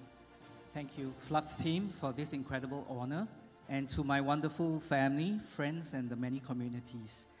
This award is very personal for me because I know how it feels like to be unseen and unheard. Today, 1 in 2 people struggle with mental health issues, and these are not strangers. They are people we care for and love very much. Our family, our friends, our colleagues, our children. So my friends, mental health is very real. It can happen to anyone, anytime. So I think it's time we take our mental health seriously and let's start showing up for the people that we care for and we love very much. I would also want to dedicate this award to the very brave souls who are currently battling mental health issues and who are taking courage to talk about it and to get help. I want to remind you that you are not alone. Thank you very much. Absolutely. Thank you so very much. So very well put. You know, many a times we believe that we need to have so much to help someone, to support somebody. But we don't realize that just a smile may bring a lot of happiness in somebody else's life. So a contribution from your end, you never know, could be too much for someone else. So keep spreading smiles, keep supporting, keep doing in every single opportunity that you receive and you get along this journey called life. Ladies and gentlemen, moving on to the next category today, it is Aesthetician of the Year, and it goes to the aesthetic doctor. Well, from the collagen doc, help me welcome with a huge round of applause all the way from Singapore, Dr. Kenneth Lee. Everybody, give it up for Dr. Kenneth Lee. Come on, guys, keep it going for Dr. Kenneth Lee. Everyone, come on, guys, keep it going, keep it going. Well, the energy should remain intact until the end of this event. We are celebrating the leaders, and it feels so personal today. Every single person bringing their personal stories. Dr. Kenneth Lee.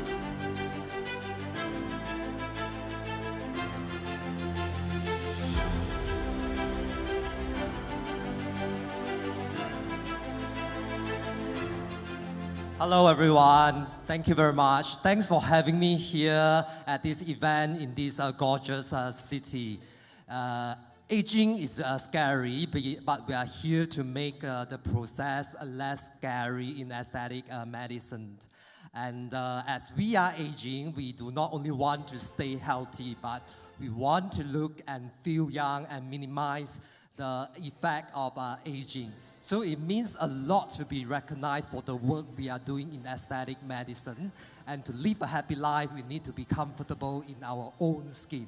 Thank you very much. Couldn't be more grateful. Thank you. I'm wishing you all the very best. Keep rising, keep growing, keep shining. Wishing you all the best. All right, ladies and gentlemen, with that, now it's time to move on to the next category. It is the Digital Health Entrepreneur of the Year, and it goes to the founder and CEO of MyFlow. Help me welcome with a huge round of applause, Kezia Kora, all the way from India. Kezia Kora, come on guys, give it up for Kezia Kora. Come on, come on, come on, keep it going. Keep it going for Kezia Kora. Everybody, come on, Kezia Kora.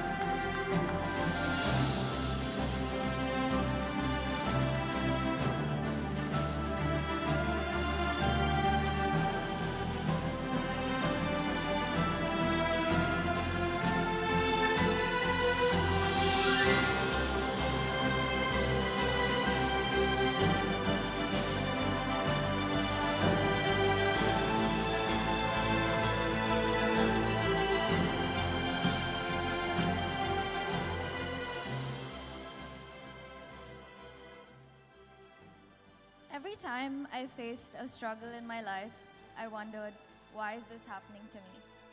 But as I stand here today, I'm extremely grateful to all of the experiences I've had, both good and bad, that have led me here today. And they say you learn more from your mistakes than doing things right, as long as you're willing to learn from them. And I think that's one of the best lessons I've learned in my life. Thank you to the Fluxx family for recognizing my efforts in making the world a better place. And to all of you, congratulations, more power to all of you, and thank you to everyone that's helped me get here today. And more power to you, girl. Keep growing. All the very best. All the very, very best. All right, ladies and gentlemen, with that, now it's time to move on to the next category of our awards today. It is Trailblazer in Oncology Drug Development. Help me welcome with a huge round of applause all the way from USA, the CEO of Diadem Biotherapeutics, Dr. Kuldeep Neote. Help me welcome Dr. Kuldeep Neote, everybody. Dr. Kuldeep, the trailblazer in oncology drug development, the CEO of Diadem Biotherapeutics, Dr. Kuldeep. Dr. Kuldeep. Ladies and gentlemen, moving on to the next category, it is the scientific contribution to data-driven healthcare, and it goes to an individual, the exceptional leader all the way from USA, Lakshmi Kuti Purathu. Lakshmi Kuti Purathu. Help me welcome with a huge round of applause, Lakshmi Kuti Purathu. Everybody, keep it going for Lakshmi Kuti Purathu. All right, ladies and gentlemen, with that, now it's time to move on to the next category. It is the Healthcare Entrepreneur of the Year. The Healthcare Entrepreneur of the Year, and it goes to the founder and CEO of EURL Blue Ocean Consulting, all the way from Algeria. Help me welcome Dr. Manal Gwen. Dr. Manal Gwen. Keep it going for Dr. Manal Gwen. Everyone, everyone, everyone. Keep it coming, keep it coming. Dr. Manal Gwen. Everyone, come on, guys. Dr. Manal Gwen. Dr. Manal Gwen.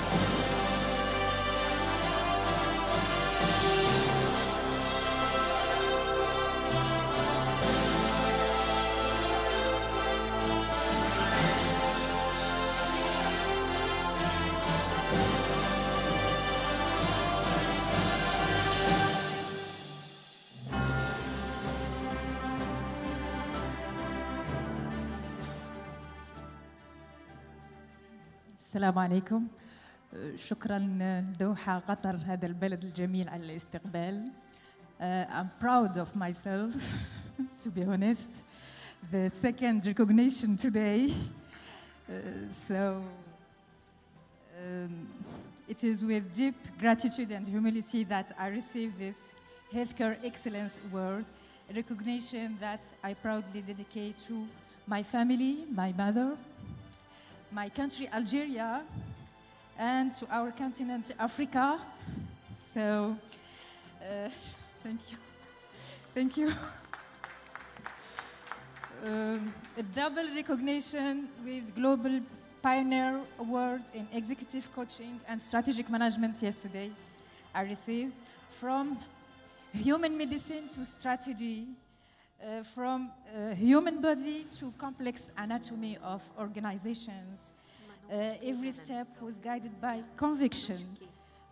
The dream became reality. I prefer say the vision became reality. So every step was guided by conviction that excellence is not a destination, but a discipline, a way of serving others with integrity, vision, and courage. I mean these words. Absolutely. To all leaders and especially to women across Africa and all the world. I say never let circumstances define your limits. Build your heart path. Even when the map doesn't exist, because leadership at its highest form is the art of transforming challenges to impact. So this word reminds me that our mission goes beyond success. It is about creating meaning, sense, empowering others, and shaping a more ethical and sustainable future. Thank you for Fluxx teams, for the organizers, to this remarkable community, and to all those who believe, as I do, that the future will be driven by excellence, knowledge, and heart. Thank you very much. Definitely, you said it all. And we couldn't agree more. Thank you so very much. Thank you and many congratulations. Wishing you all the very best. Thank you. All right, ladies and gentlemen, moving on to the next category, which is the Emotional Intelligence Strategist of the Year. And it goes to the founder of Hypnobond, all the way from Switzerland, help me welcome with a huge round of applause, Martina Maya. Give it up for Martina Maya, everybody. Martina Maya, everyone. Come on, guys. Keep it going. Keep it going. Martina Maya. Everyone. Everyone. Martina Maya.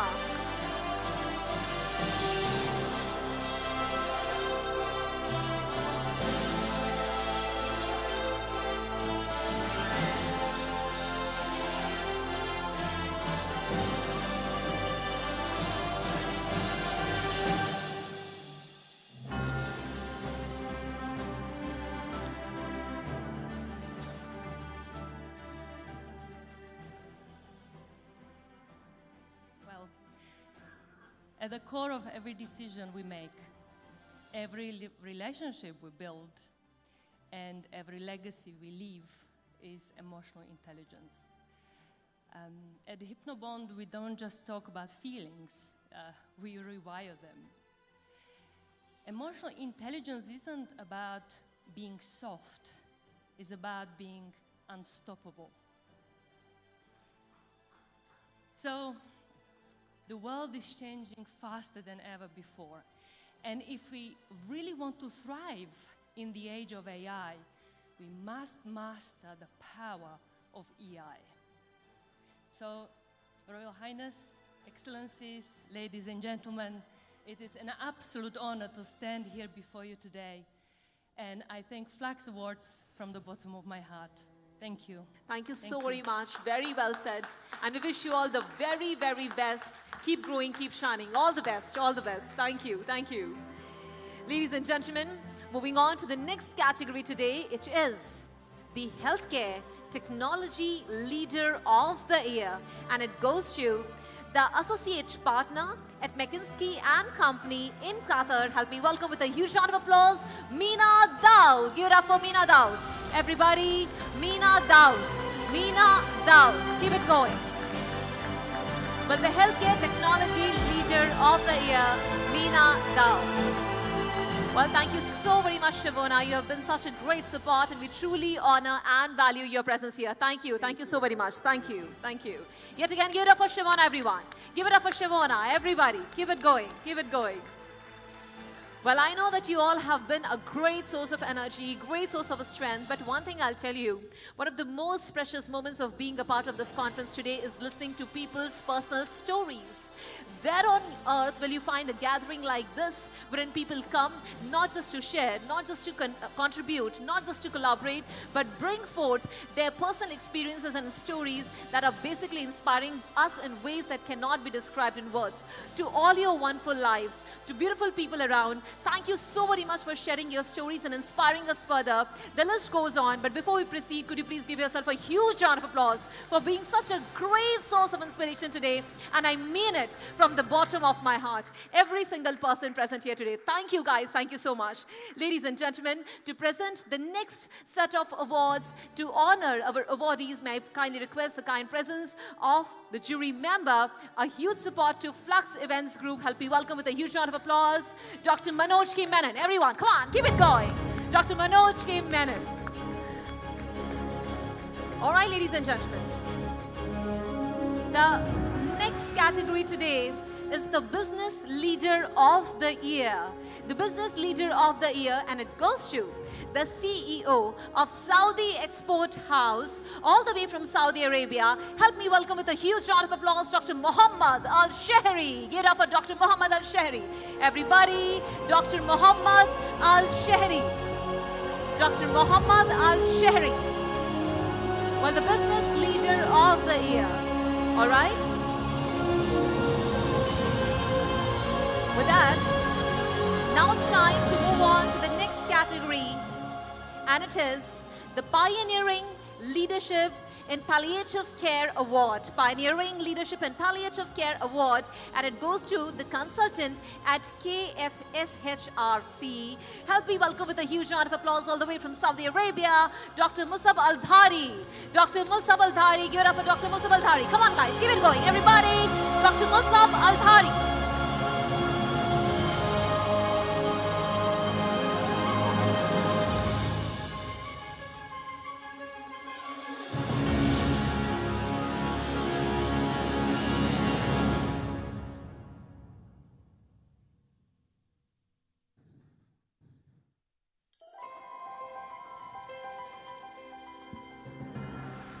Okay, well, thank you so much. Assalamu alaikum wa rahmatullahi wa barakatuh.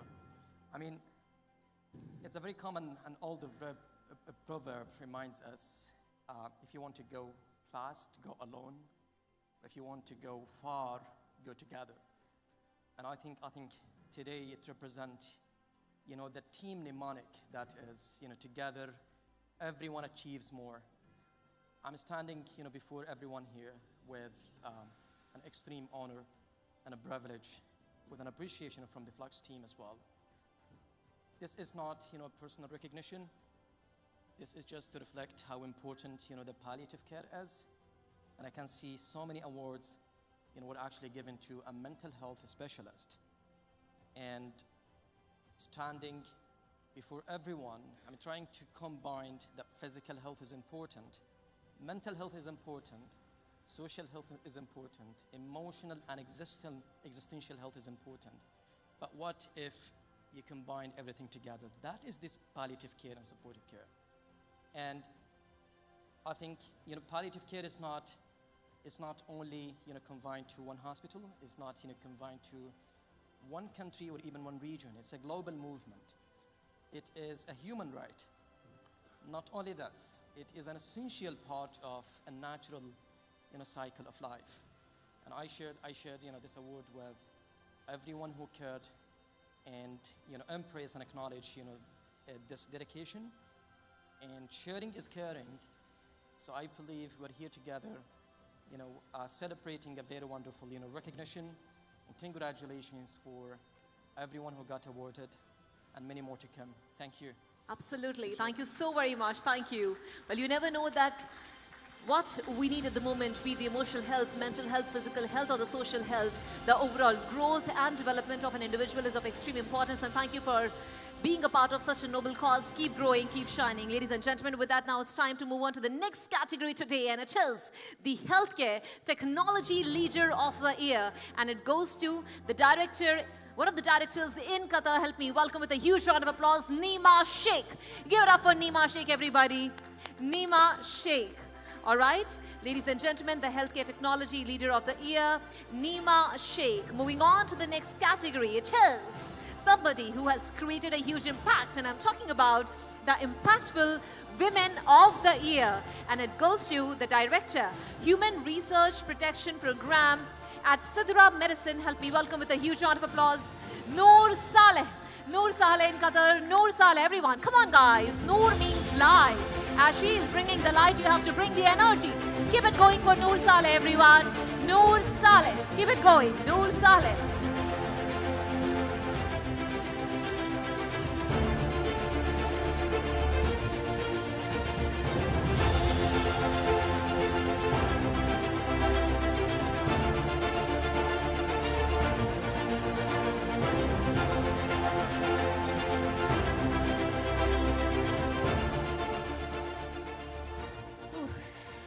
I'm more nervous than I was nervous before. Standing here tonight among incredible leaders and change makers feels truly surreal. I'm grateful to the Fluxx events team, not just for the recognition, but for creating a space to celebrate impact and leadership. Being part of Qatar's research ethics ecosystem for more than a decade have been a deeply fulfilling and transformational journey. I wouldn't have been here tonight without the support of local and global mentors and leaders, the resilience and dedication of my team, the strength of the cycle breakers and my family, my mom and sisters, and the unwavering support of my husband, who I gave him a really hard time in the past 10 years. It's not a celebration if I don't celebrate it with those who helped me reach where I am today and showed me what leadership is. Between us tonight, there are two leaders, and I look at them. They are still my support systems. Ms. Suhad, she was my first manager in pharmaceutical 16 years back. And Prof. Renaud, he was my line manager a few years back here. And both of them, they took the time to come here, and actually Suhad flew from Lebanon, and Prof had to change his schedule to be here. So thank you for everything. This trophy is actually for my boys, to show them that nothing is impossible, and the sky is truly the limit. Thank you. Noor, hang on. I'm so glad that at least there is one wife on earth who gathered the courage to acknowledge that I've been giving a very tough time to my husband. Ladies and gentlemen, give it up for the entire family. Why don't you join us out to the stage for a group photo session? Come on, come over. Come on, boys. And yes, the husband himself. Give it up, everyone, for the entire family.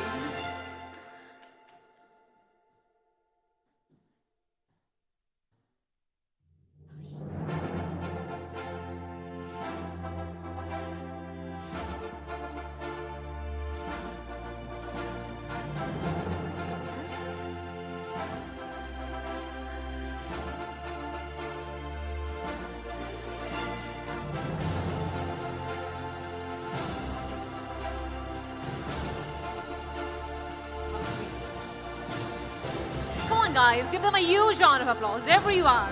We are celebrating not just the individuals today, but the entire families. Everyone, everybody, give it up. Give a big hand. Come on, guys. Thank you so very much. Thank you. All right, ladies and gentlemen, with that, now it's time to move on to the next category, and it is the Chief Business Officer of the Year, and it goes to the Chief Business Officer at Global Nurse Force. Help me welcome with a huge round of applause, Parmanand Santra, who has traveled all the way from India today. Parmanand Santra. Give it up for Parmanand Santra. Everybody, everybody.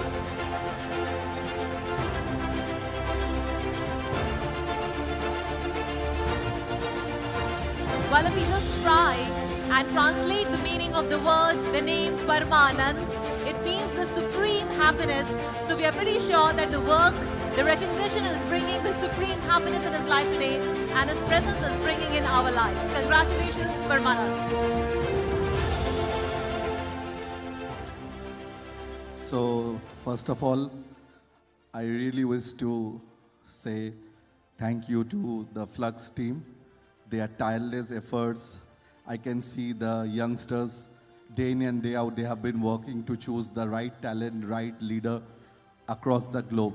So first of all, really a big round of applause for the Fluxx team, guys. Please, everyone. And this week has been a week of recognition for me. I have been chosen as an Indo-German leader.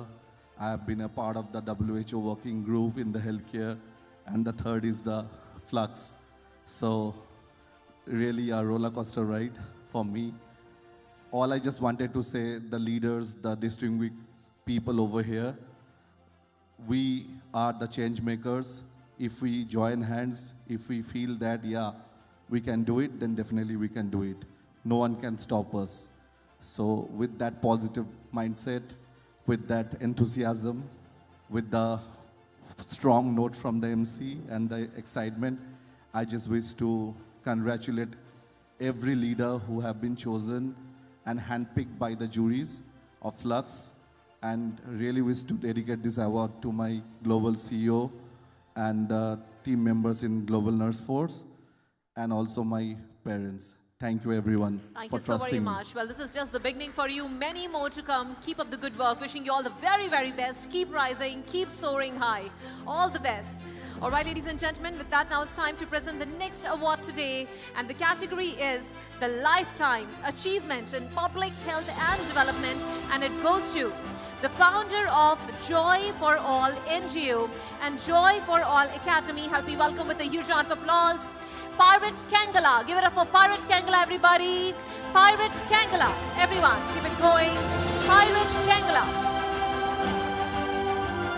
All right, ladies and gentlemen.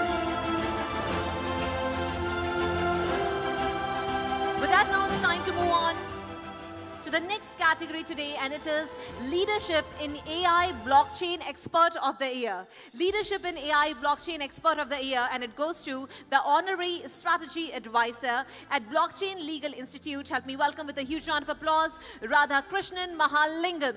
Radha Krishnan Mahalingam. Keep the applauses going, everybody. Radha Krishnan Mahalingam.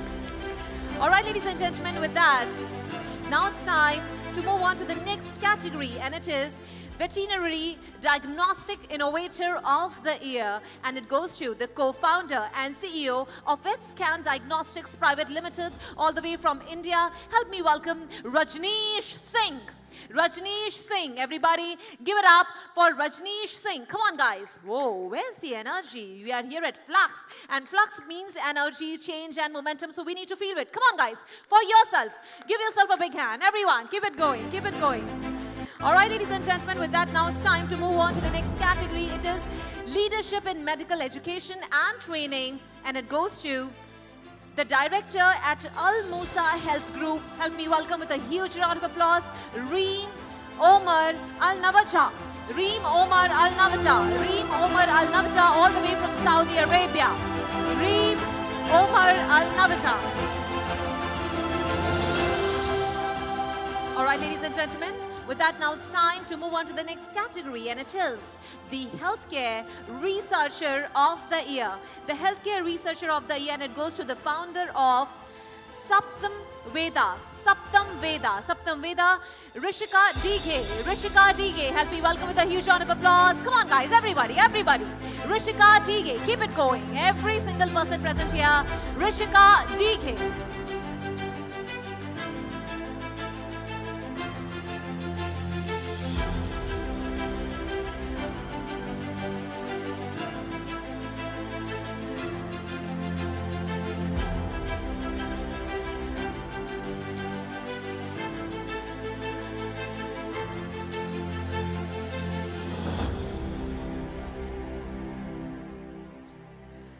Wow, what a wonderful evening. Thank you everyone for being here. Thank you Fluxx team for organizing such a wonderful event in such a beautiful country. I started Saptam Veda in lockdown during pandemic with only 3 products. And today we have 50 plus products. My team at Saptam Veda is currently processing products and orders. And I started with only 3 products. Today we have 50 plus products in our portfolio. And this would not have been possible without the team and support from my family. So I would like to dedicate this award to my family and my team at Saptam Veda. Thank you so much. Thank you. Congratulations. Keep up the good work. Keep growing. Keep growing. All right, ladies and gentlemen, we are left with just few awards. Believe me, when I say few, I actually mean it. But no, the momentum with which we started, it has to reflect until the end, because you guys have been such a great support and great audience. So come on, keep it going. Well, the next category is the Nutritionist of the Year. Nutritionist of the Year, and we need to get in touch with that person. And it goes to the founder of Eatomatic, Riti Bhagat Kalra. Riti Bhagat Kalra, the Nutritionist of the Year. Nutritionist of the Year, Riti Bhagat Kalra. All right, ladies and gentlemen, moving on to the next category today. It is the Oncologist of the Year. Oncologist of the Year, and it goes to the director of Gotter Model, all the way from Netherlands. Help me welcome with a huge round of applause, Robert W. Gotter. Robert W. Gotter. Robert W. Gotter. Robert W. Gotter. Robert W. Gotter, the Oncologist of the Year. All right, ladies and gentlemen, with that, now it's time to move on to the next category. It is the Clinical Dietitian of the Year.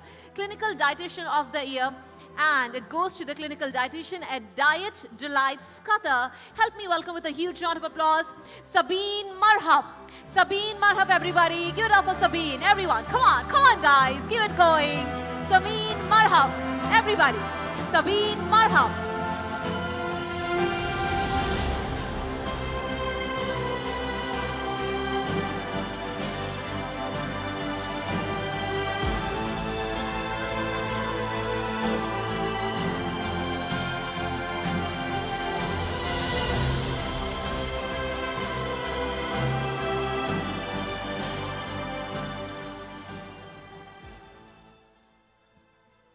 I'm truly honored to receive the Clinical Dietitian of the Year from Fluxx. Thank you, Fluxx, for recognizing my work and encouraging those of us working in healthcare.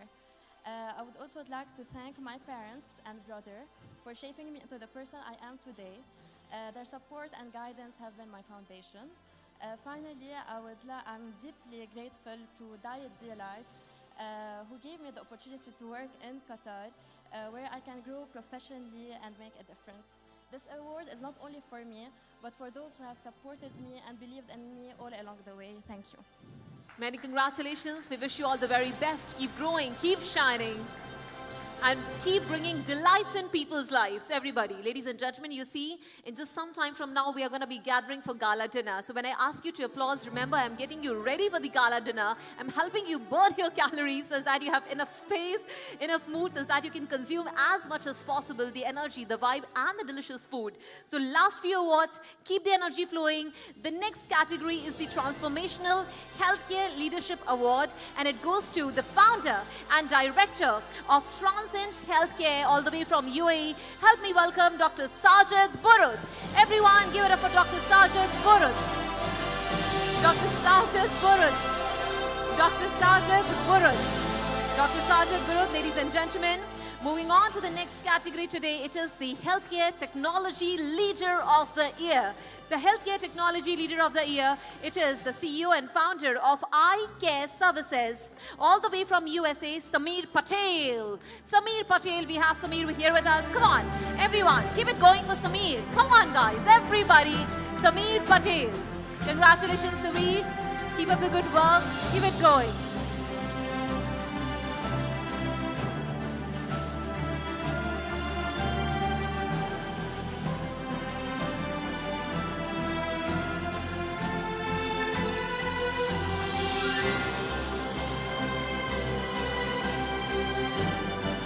Congratulations, Sameer.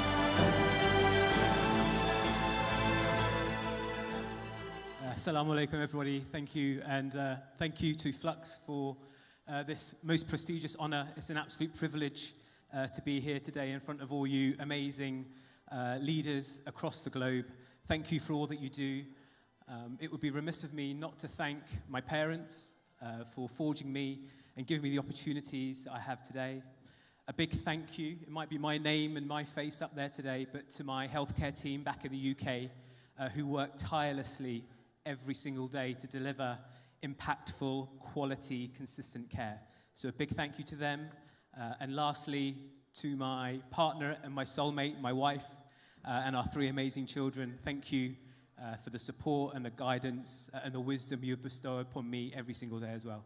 Thank you all so much and have a great evening. Thank you. Thank you, Sameer. On a lighter note, did you get us some dhokla and fafda meanwhile? Did you get us some dhokla and fafda? Jokes apart. Thank you. All right, ladies and gentlemen, moving on to the next category today. It is Public Health Expert of the Year. The Public Health Expert of the Year, and it goes to the founder and CEO at Shata Al Hayat Lifestyle Development Consultancy. Help me welcome with a huge round of applause Dr. Shata Mohammad Al Ghazali. Dr. Shata Mohammad Al Ghazali. Give it up for Dr. Shata Mohammad Al Ghazali. Everybody, keep it going. Dr. Shata Mohammad Al Ghazali. All right, ladies and gentlemen, moving on to the next category. It is Naturopathic Doctor of the Year, the very much need of this hour. Naturopathic Doctor of the Year, and it goes to the CEO and founder of Wonder Muslim Women. Help me welcome with a huge round of applause Dr. Sonia Yusuf, who has joined us all the way from the USA. Dr. Sonia Yusuf, everyone. Come on, guys, keep it going for Dr. Sonia. Everyone, come on, come on, come on. Dr. Sonia.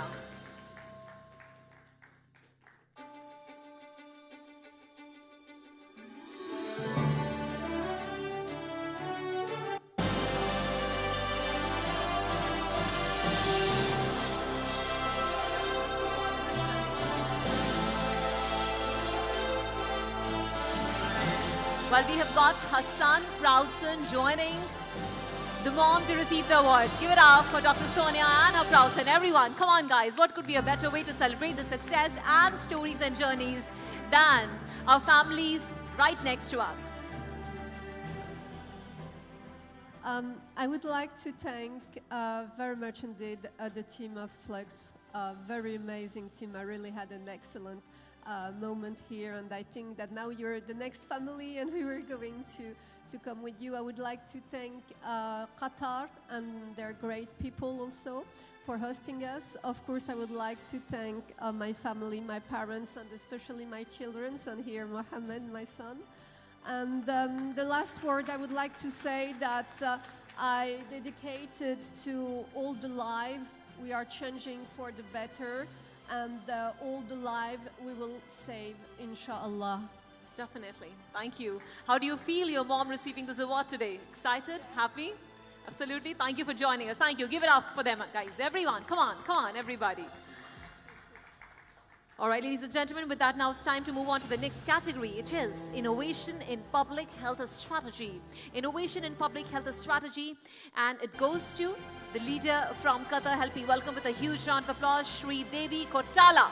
Shri Devi Kotala. Everybody give it up for Shri Devi Kotala. Come on, guys, keep it going for Shri Devi Kotala. Shri Devi Kotala, Innovation in Public Health Strategy. Ladies and gentlemen, moving on to the next category today, it is Health and Social Care Entrepreneur of the Year. Health and Social Care Entrepreneur of the Year, and it goes to the director at Mind and Behavior Limited, incorporating Aero Medical Ambulance Service. Help me welcome with a huge round of applause, Steven Hurrell. Steven Hurrell, all the way from United Kingdom. Steven, give it up for Steven. Come on, guys, everyone, keep it going, Steven Hurrell.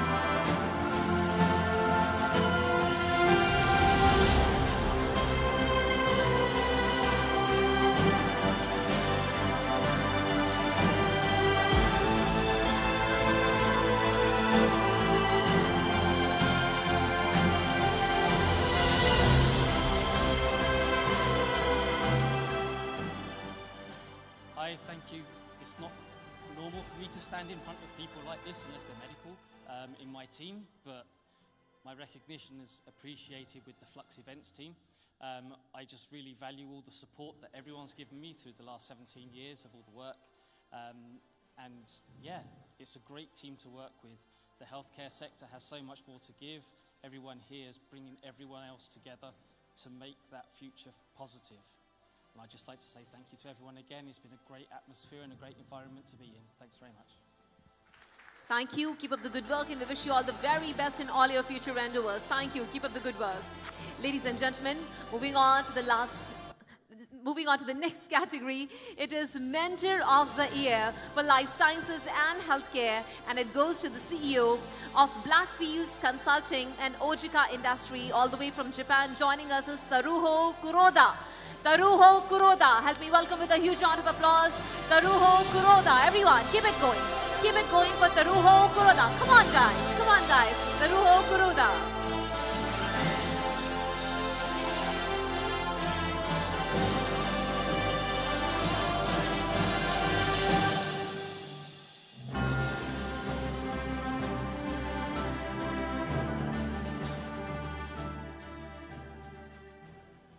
Right.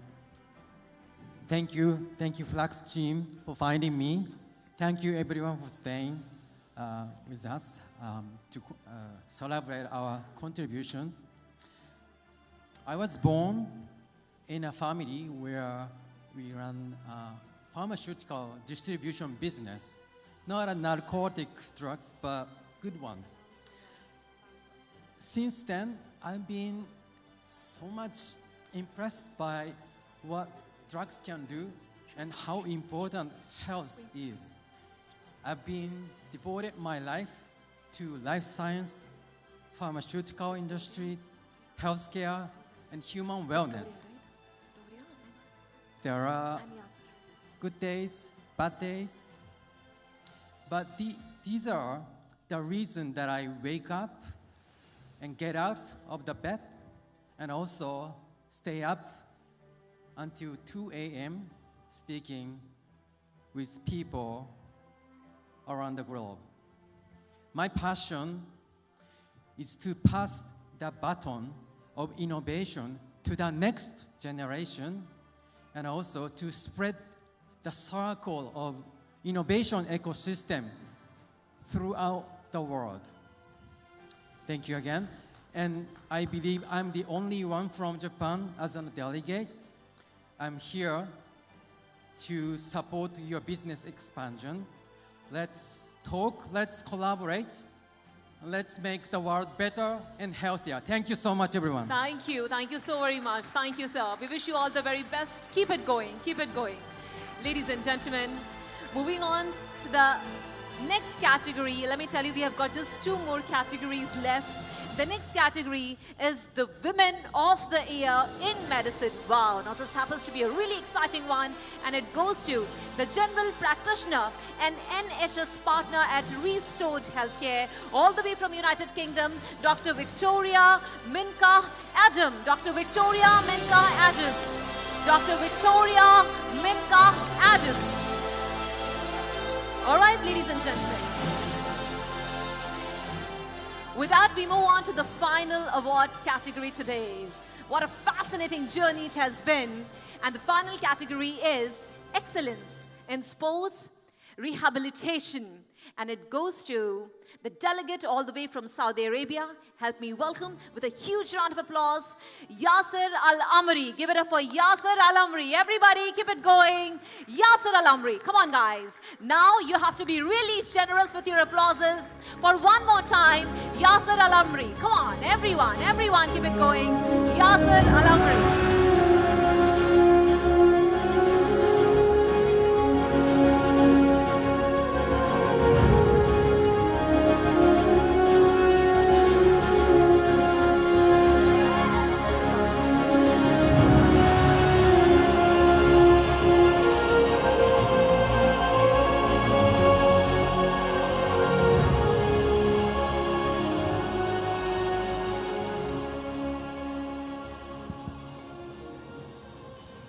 What a great night. Thanks, everyone. Actually, I would like to thank my country, my family, my wife, my parents, especially my kids back home, and of course, Fluxx to find me. Really great night. Honored to meet everyone here in the hall, and I would like to say congratulations for everyone. Hopefully, I will be one of the strength that can be lead the sport rehabilitation in the area towards 2034 in Saudi Arabia. Thank you so much. Well, many congratulations to all the achievers, all the awardees today. Well, before I conclude, well, Dr. Manoj K. Menon would like to say something. Sir, over to you. I will just take 2 minutes. Can I call the Fluxx team to the stage? Fluxx team, please come to the stage.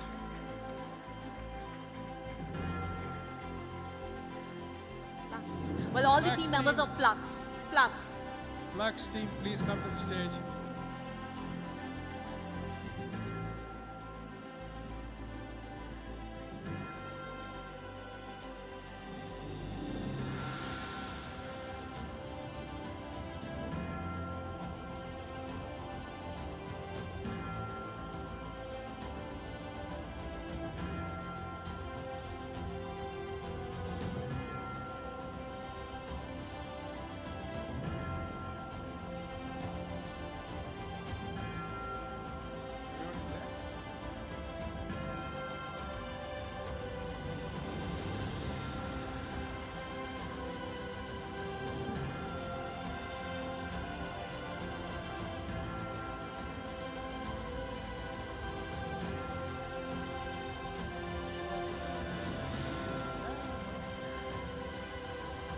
So audience, let's give a standing ovation for this team. What beautiful work they have done. Amazing the way they have put it. I don't want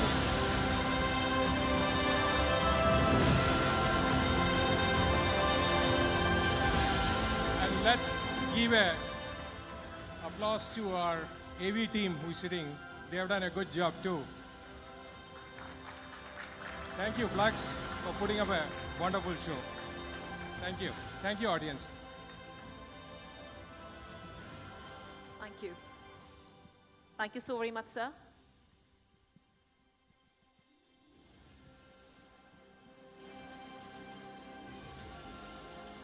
Well, may we also request the kind presence of His Royal Highness, Prince Ibrahim, onto the stage.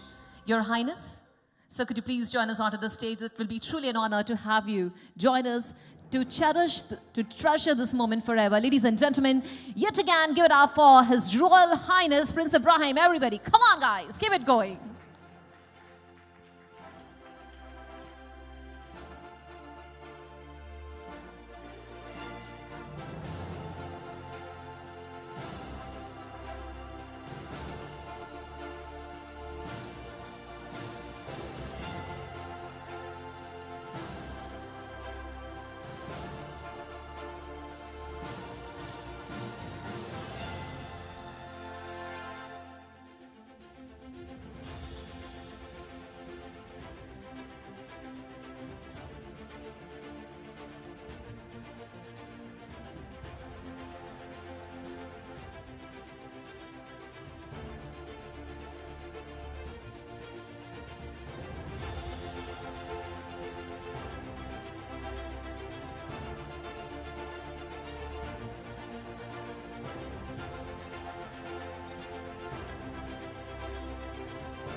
Sharing the video right now, can we all together just say 2 words, Fluxx rocks? Yeah, so this is going to be a video moment on a count of 3, 2, 1.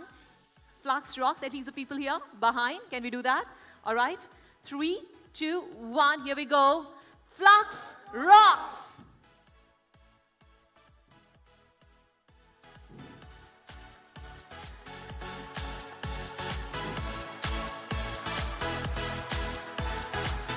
All right, ladies and gentlemen, it's been such an amazing experience being there with you all today. But before we conclude, well, to deliver the vote of thanks, may I kindly request the kind presence of the Vice President of Fluxx Events that we welcome with a huge round of applause, Jatin Kanodia. Everyone, give it up for Jatin. Everybody, come on, guys.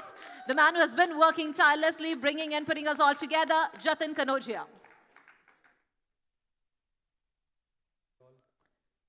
The mic working? Yeah. Hello. Is it working? No, it's the batteries. Yeah, this is there. Well, good evening all, and pleasure to host you again. A few of them I have known already, and it's a great pleasure hosting all of you guys all the time. Whenever we are going to do our next edition, we would like to see you again. This is just to say a thank you to everyone for being a part of Fluxx. And I also wanted to make a small announcement that this is not the end. Next, we're going to see you in the United States in Las Vegas in December. So we look forward to welcoming you and the other healthcare specialists to be a part of the US edition happening on the 4th and 5th of December at the JW Marriott Hotel. And the next edition is a special edition, guys. We're coming up to Philippines in the Southeast Asia, and we're going to rock the show. It's going to be a big gala night where we're going to expect you all to be a part. I would like to thank you all. I would like to also thank His Excellency Prince Ibrahim to be a part of our family always. I would also, the special thanks goes to my team, the entire team. I would like to have a round of applause for my entire team, working dedicatedly. This would have been incomplete without their support and hard work. So kudos to you all, guys. Thank you so much. Thank you so much. And have a great evening. Let's have a party tonight. It's a wrap. Thank you. Thank you so very much, Jatin, for bringing all the energy and concluding it in such a phenomenal manner. While we are going to be meeting tonight yet again at Laguna Gardens for the dinner, let me tell you, we have got some very special messages from the people who could not physically join us today, but then yes, they would want to convey a few things. So as we conclude here, we'll be also alongside playing the messages of those wonderful recipients of our awards today. With that, ladies and gentlemen, thank you so very much yet again for being a part of such a beautiful conference and making it even more memorable. It has been a fantastic experience joining you guys here at Fluxx Conference Healthcare Elite Edition 2026. My name is Anshu Jain, your MC, signing off with a promise that I'm going to be seeing you yet again very soon. Thank you. Have a great evening. Enjoy yourself. Meanwhile, can we have the videos? Thank you, guys. Thank you. How exciting to get another award from Fluxx. And I know that they haven't done this lightly. They do their investigating, so I'm truly honoured to be receiving this award for the empowerment of women that I tirelessly work to do. And it is because I just cannot stand seeing suffering of little girls and women. And I dream of a future where women release their oxytocin more than they do the cortisols and stresses. And what that will take is more research on women so that we have our own methods and our own processes to help us. So anyway, congratulations to all of you. Thank you to the amazing Fluxx team. You really are amazing. You've changed my life through my involvement with Fluxx. I'm truly sorry I'm not there to meet every one of you. I would have loved to, and I know that you've had the best time. I know you have, and congratulations to all of you. Good evening, everyone. I feel deeply honoured to receive this recognition from the Fluxx Awards in Qatar. And although my operating schedule prevents me from being with you in person this evening, my gratitude is really no less sincere. Fluxx is doing remarkable work in bringing together innovators, entrepreneurs and leaders who are shaping the future of healthcare. And to be recognised by such a forward-thinking organisation is both humbling and really deeply inspiring. For me, this award, though, is not just about my own journey, but about the patients and families whose lives we strive to improve and the dedicated teams who make innovation possible. To my fellow surgeons and colleagues around the world, may this be a reminder to you to continue pursuing safe, meaningful innovation, always with the goal of improving outcomes and transforming lives.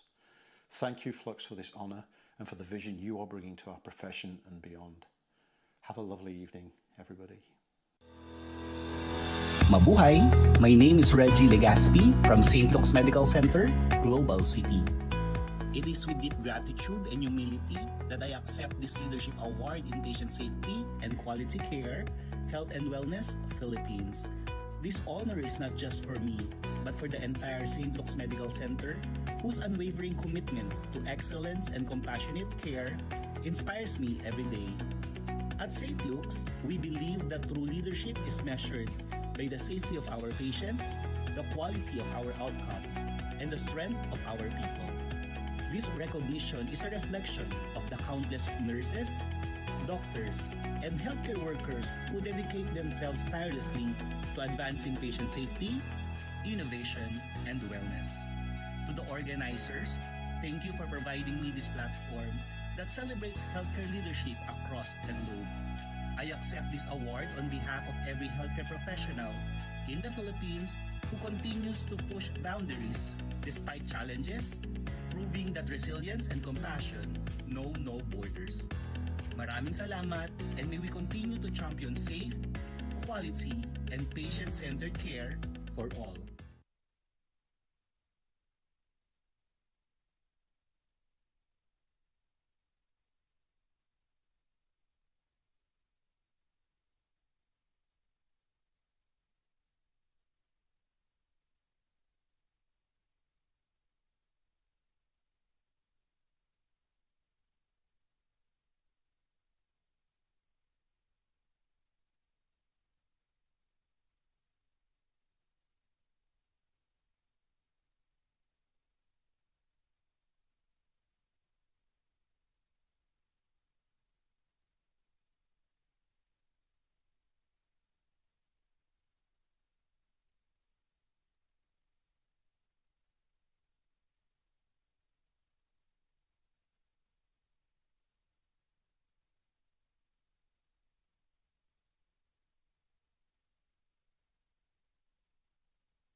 Ladies and gentlemen, thank you so very much for joining us today. We might have to vacate this area at the moment. It's a request from the hotel management. And yes, we look forward to seeing you in the evening during gala dinner at Laguna Gardens, which is inside Ritz-Carlton itself. Please be there max by 8 o'clock. We look forward to welcoming you all. Thank you. Thank you so much.